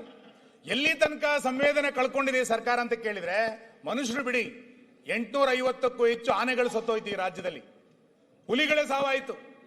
ಈ ಸರ್ಕಾರಕ್ಕೆ ಏನು ಸಂವೇದನೆ ಇಲ್ಲ ಅಂತ, ಸಂವೇದನಾ ರಹಿತವಾದಂತ ವ್ಯವಸ್ಥೆಯನ್ನ ಈ ಸರ್ಕಾರ ಇವತ್ತು ತಂದ್ಕೊಂಡ್ಬಿಟ್ಟಿದೆ. ಅತಿಥಿ ಶಿಕ್ಷಕರಿಗೆ ಸಂಬಳ ಇಲ್ಲ, ಅತಿಥಿ ಶಿಕ್ಷಕರ ನೇಮಕಾತಿ ಆಗ್ಲಿಲ್ಲ. ಈಗ ನಾನು ಹೇಳ್ತಾ ಹೋದ್ರೆ ಉದ್ದಕ್ಕೆ ಹೋಗ್ಬೋದು. ಹಿಂಗೆ ಯಾವ ವಿಷಯದಲ್ಲೂ ಕೂಡ ಈ ಸರ್ಕಾರಕ್ಕೆ ಅನ್ನಿಸ್ತಿಲ್ಲ.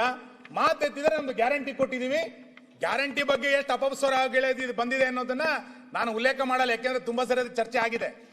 ಇಂಥ ಪರಿಸ್ಥಿತಿ, ಹಂಗಾಗಿ ಈ ರೀತಿ ಅಳಿತಪ್ಪಿದಂತ ಆಡಳಿತ, ಅಸಹಾಯಕ ಮುಖ್ಯಮಂತ್ರಿ, ಹದ ನೀಡದಂತ ನಾಯಕತ್ವ, ಹಿಂಗೆಲ್ಲ ಕಾರಣಕ್ಕೆ ಇವರಿಗೆ ಜನರ ದಿಕ್ಕನ್ನ ತಪ್ಪಿಸ್ಲಿಕ್ಕೆ ಸಂಘರ್ಷಕ್ಕೆ ಇಳಿದಿದ್ದಾರೆ. ಯಾರ ಜೊತೆಗೆ ಸಂಘರ್ಷ? ಒಬ್ರು ಇಬ್ರು ನಡುವೆ ಸಂಘರ್ಷ ಅಲ್ಲ, ಕೇಂದ್ರ ಜೊತೆ ಸಂಘರ್ಷ. ಕೇಂದ್ರ ಅದು ಮಾಡಲಿಲ್ಲ, ಮಾತೆತ್ತಿದ್ರೆ ಕೇಂದ್ರ ಕೇಂದ್ರ ಅಂತ ಸಂಘರ್ಷ ಶುರು ಮಾಡಿದ್ದಾರೆ. ಆ ನರೇಗಾ ವಿಷಯಕ್ಕೆ ಬಂದ ತುಂಬಾ ವಿಷಯ ನಾವು ಮಾತಾಡೋರು ಇದೀವಿ. ಚುನಾವಣಾ ಆಯೋಗದ ಜೊತೆಗೆ ಸಂಘರ್ಷ, ಬ್ಯಾಲೆಟ್ ಪೇಪರ್ ಬೇಕು ಅಂತ. ಯಾರ ಕಾಲದಲ್ಲಿ ಇವಿಎಂ ಬಂದಿದ್ದು ಮಾನ್ಯ ಅಧ್ಯಕ್ಷ? ಯಾರ ಕಾಲದಲ್ಲಿ ಇವಿಎಂ ಆಗಿದ್ದು? ನಿಮ್ಮ ರಾಜಕೀಯ ಗುರುಗಳು ರಾಜೀವ್ ಗಾಂಧಿ ಟೈಮ್ ನಲ್ಲಿ, ಅವ್ರ ಟೈಮಲ್ಲಿ ಇವಿಎಂ ಮಿಷನ್ ಬಂದಿದ್ದು. ಈಗ ಇವರು ಬ್ಯಾಲೆಟ್ ಪೇಪರ್ಗೆ ಹೋಗಿದ್ದಾರೆ. ನಮ್ದು ಸಿಲಿಕಾನ್ ಸಿಟಿ ಅಂತ ಕಿತ್ಕೊಂಡೋಗಿ ಶಿಲಾಯಿಗೆ ತಗೊಂಡು ಹೋಗ್ತೀರಾ? ಏನ್ ನಡೆಸಿದ್ರಿ ಸರ್ಕಾರ ಅಂದ್ರೆ? ಬ್ಯಾಲೆಟ್ ಅದು ಚುನಾವಣಾ ಆಯೋಗದ ಜೊತೆಗೆ ಸಂಘರ್ಷ. ನಿಮ್ದೇ ನಿಮ್ಮ ನಾಯಕರೇ ಓಟ್ ಚೋರಿ ಆಯ್ತು ಅಂತ ಹೇಳಿದ್ರು. ಆ ವೋಟರ್ ಲಿಸ್ಟ್ ಸರಿ ಮಾಡ್ಲಿಕ್ಕೋಸ್ಕರನೇ ಕೇಂದ್ರದ ಚುನಾವಣಾ ಆಯೋಗ ಹೊರಟ್ರೆ ಅದಕ್ಕೆ ನಿಮ್ದು ವಿರೋಧ. SIR ಮಾಡಕ್ ಹೊರಟ್ರೆ ಅದಕ್ಕೆ ನಿಮ್ ಸಂಘರ್ಷ, ನಿಮ್ದು ಆಗಬಾರದಂತ ಸಂಘರ್ಷ. ರಾಜ್ಯದ ಇತಿಹಾಸದಲ್ಲಿ ಮತ್ತೆ ಹೇಳ್ತಾನೆ, ಕನ್ನಡ ಸಾಹಿತ್ಯ ಪರಿಷತ್ತಿನ ಜೊತೆಗೆ ಇವ್ರದ್ದು ಜಗಳ. ಕನ್ನಡ ಸಾಹಿತ್ಯ ಪರಿಷತ್ತಿಗೆ ಆಡಳಿತಾಧಿಕಾರಿ ನೇಮಕ ಮಾಡಿದ್ರು ಅವರು. ಅದೊಂದು ಸ್ವತಂತ್ರ ಸಂಘಟನೆ ಅಂತ ಹೇಳಿತ್ತು, ಮೈಸೂರು ರಾಜರ ಕಾಲದಲ್ಲಿ ಆರಂಭ ಆಗಿದ್ದು. ಅವ್ರ ಜೊತೆ ಸಂಘರ್ಷ ಮಾಡಿ ಅವರಿಗೆ ಇವತ್ತು ಆಡಳಿತಾಧಿಕಾರಿ ನೇಮಕ ಮಾಡುವಂತ ಪರಿಸ್ಥಿತಿಯನ್ನ ಇವತ್ತು ತಂದಿದ್ದಾರೆ.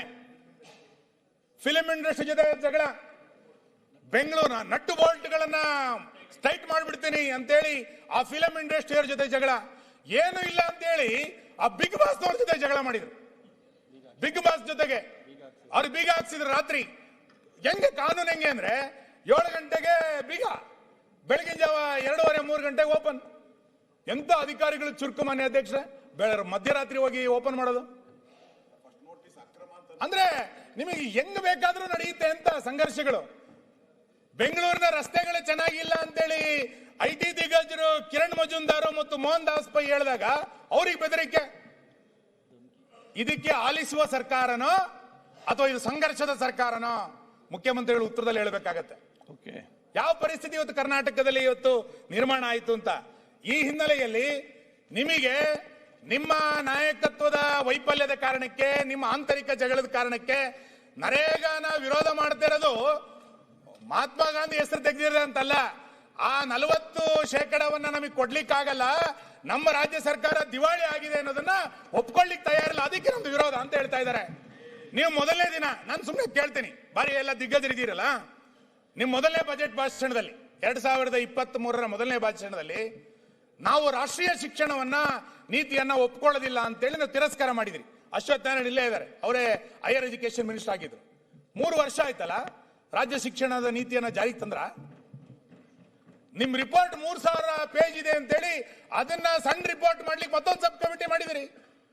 ನಿಮಗೆ ರಾಷ್ಟ್ರೀಯ ಶಿಕ್ಷಣ ನೀತಿ ಬೇಡ, ನಿಮಗೆ ಜನೌಷಧಿ ಕೇಂದ್ರಗಳು ಬೇಡ, ನಿಮಗೆ ಕೇಂದ್ರ ಸರ್ಕಾರದ ಯಾವುದೇ ಯೋಜನೆಗಳು, ಬೆಳಕು ಯೋಜನೆ ನಮ್ಮ ಸರ್ಕಾರ ತಂದಿದ್ದು ಬೇಡ, ಕಿಸಾನ್ ಸಮ್ಮಾನ್ ಯೋಜನೆ ಬೇಡ, ಯಾವುದೂ ಬೇಡ. ನಿಮಗೆ ಸಂಘರ್ಷ ಮಾಡಿಕೊಂಡು ಜನರ ದಿಕ್ಕನ್ನ ಬೇರೆ ಕಡೆಗೆ ತೆಗೆದುಕೊಂಡು ಹೋಗಿ ಜನರನ್ನ ದಿಕ್ಕು ತಪ್ಪಿಸುವಂತ ಪ್ರಯತ್ನವನ್ನ ಮಾಡ್ತಾ ರಾಜ್ಯಪಾಲರು 2 ಲೈನ್ ಭಾಷಣ ಓದಿದ್ರು, ರಾಜ್ಯಪಾಲರು ಮೊದಲನೇ ಬೇರೆ ಓದಲಿಲ್ಲ. ಇದನ್ನ ಚರ್ಚೆ ಮಾಡಿಕೊಂಡು ಇವತ್ತು ಜನಗಣಮನ ಹೇಳಲಿಲ್ಲ ಅನ್ನುವಂತ ಮಾತುಗಳನ್ನು ಹೇಳ್ತಾ ಇದ್ದೀರಿ ವಿನ ಈ ಸರ್ಕಾರ ಒಂದು ಜನಪರವಾದಂತ ಸರ್ಕಾರ ಆಗ್ಲಿಕ್ಕೆ ಸಾಧ್ಯ ಇಲ್ಲ. ಮಾನ್ಯ ಮುಖ್ಯಮಂತ್ರಿಗಳಂತ ಇಂಥ ಮಂತ್ರಿಮಂಡಲವನ್ನು ನಾವು ನಿರೀಕ್ಷೆ ಮಾಡಿರಲಿಲ್ಲ. ಹೆಜ್ಜೆ ಹೆಜ್ಜೆಗೂ ಭ್ರಷ್ಟಾಚಾರವನ್ನ ಮಾಡ್ತಾ ಇರುವಂತ ಗುತ್ತಿಗೆದಾರರ ಸಂಘದವರು ಮತ್ತು ಅಬ್ಕಾರಿ ಇಲಾಖೆನವರು ಈ ಸರ್ಕಾರಕ್ಕೆ 65% ಸರ್ಕಾರ ಅಂತೇಳಿ ಬಿರುದು ಕೊಟ್ಟಿದ್ದಾರೆ. ಅದನ್ನ ಈ ಸದನ ಅನುಮೋದಿಸಬೇಕು, ಅದನ್ನು ನಿರ್ಣಯ ಮಾಡಬೇಕು ಈ ಸರ್ಕಾರ. ಅಂತ ಒಂದು ಕೆಟ್ಟ ಸರ್ಕಾರದ ಇಂಥ ವೈಫಲ್ಯಗಳನ್ನ ರಾಜ್ಯಪಾಲರಲ್ಲಿ ನೀವು ಹೇಳದೆ ಇನ್ಯಾವುದೋ ವಿಷಯಗಳನ್ನ ರಾಜ್ಯಪಾಲರ ಭಾಷಣದಲ್ಲಿ ಹೇಳಿದಿರಿ. ಈ ನಿರ್ಣಯಕ್ಕೆ ನನ್ನ ವಿರೋಧ ಇದೆ ಅನ್ನೋದನ್ನ ನಾನು ಈ ಸಂದರ್ಭದಲ್ಲಿ ವ್ಯಕ್ತ ಮಾಡ್ತೇನೆ ಮಾನ್ಯ ಅಧ್ಯಕ್ಷ. ನ್ಯೂಸ್ ಫಸ್ಟ್ ನಿರ್ಭೀತಿಯಿಂದ ನಿಮ್ಮ ಪರವಾಗಿ.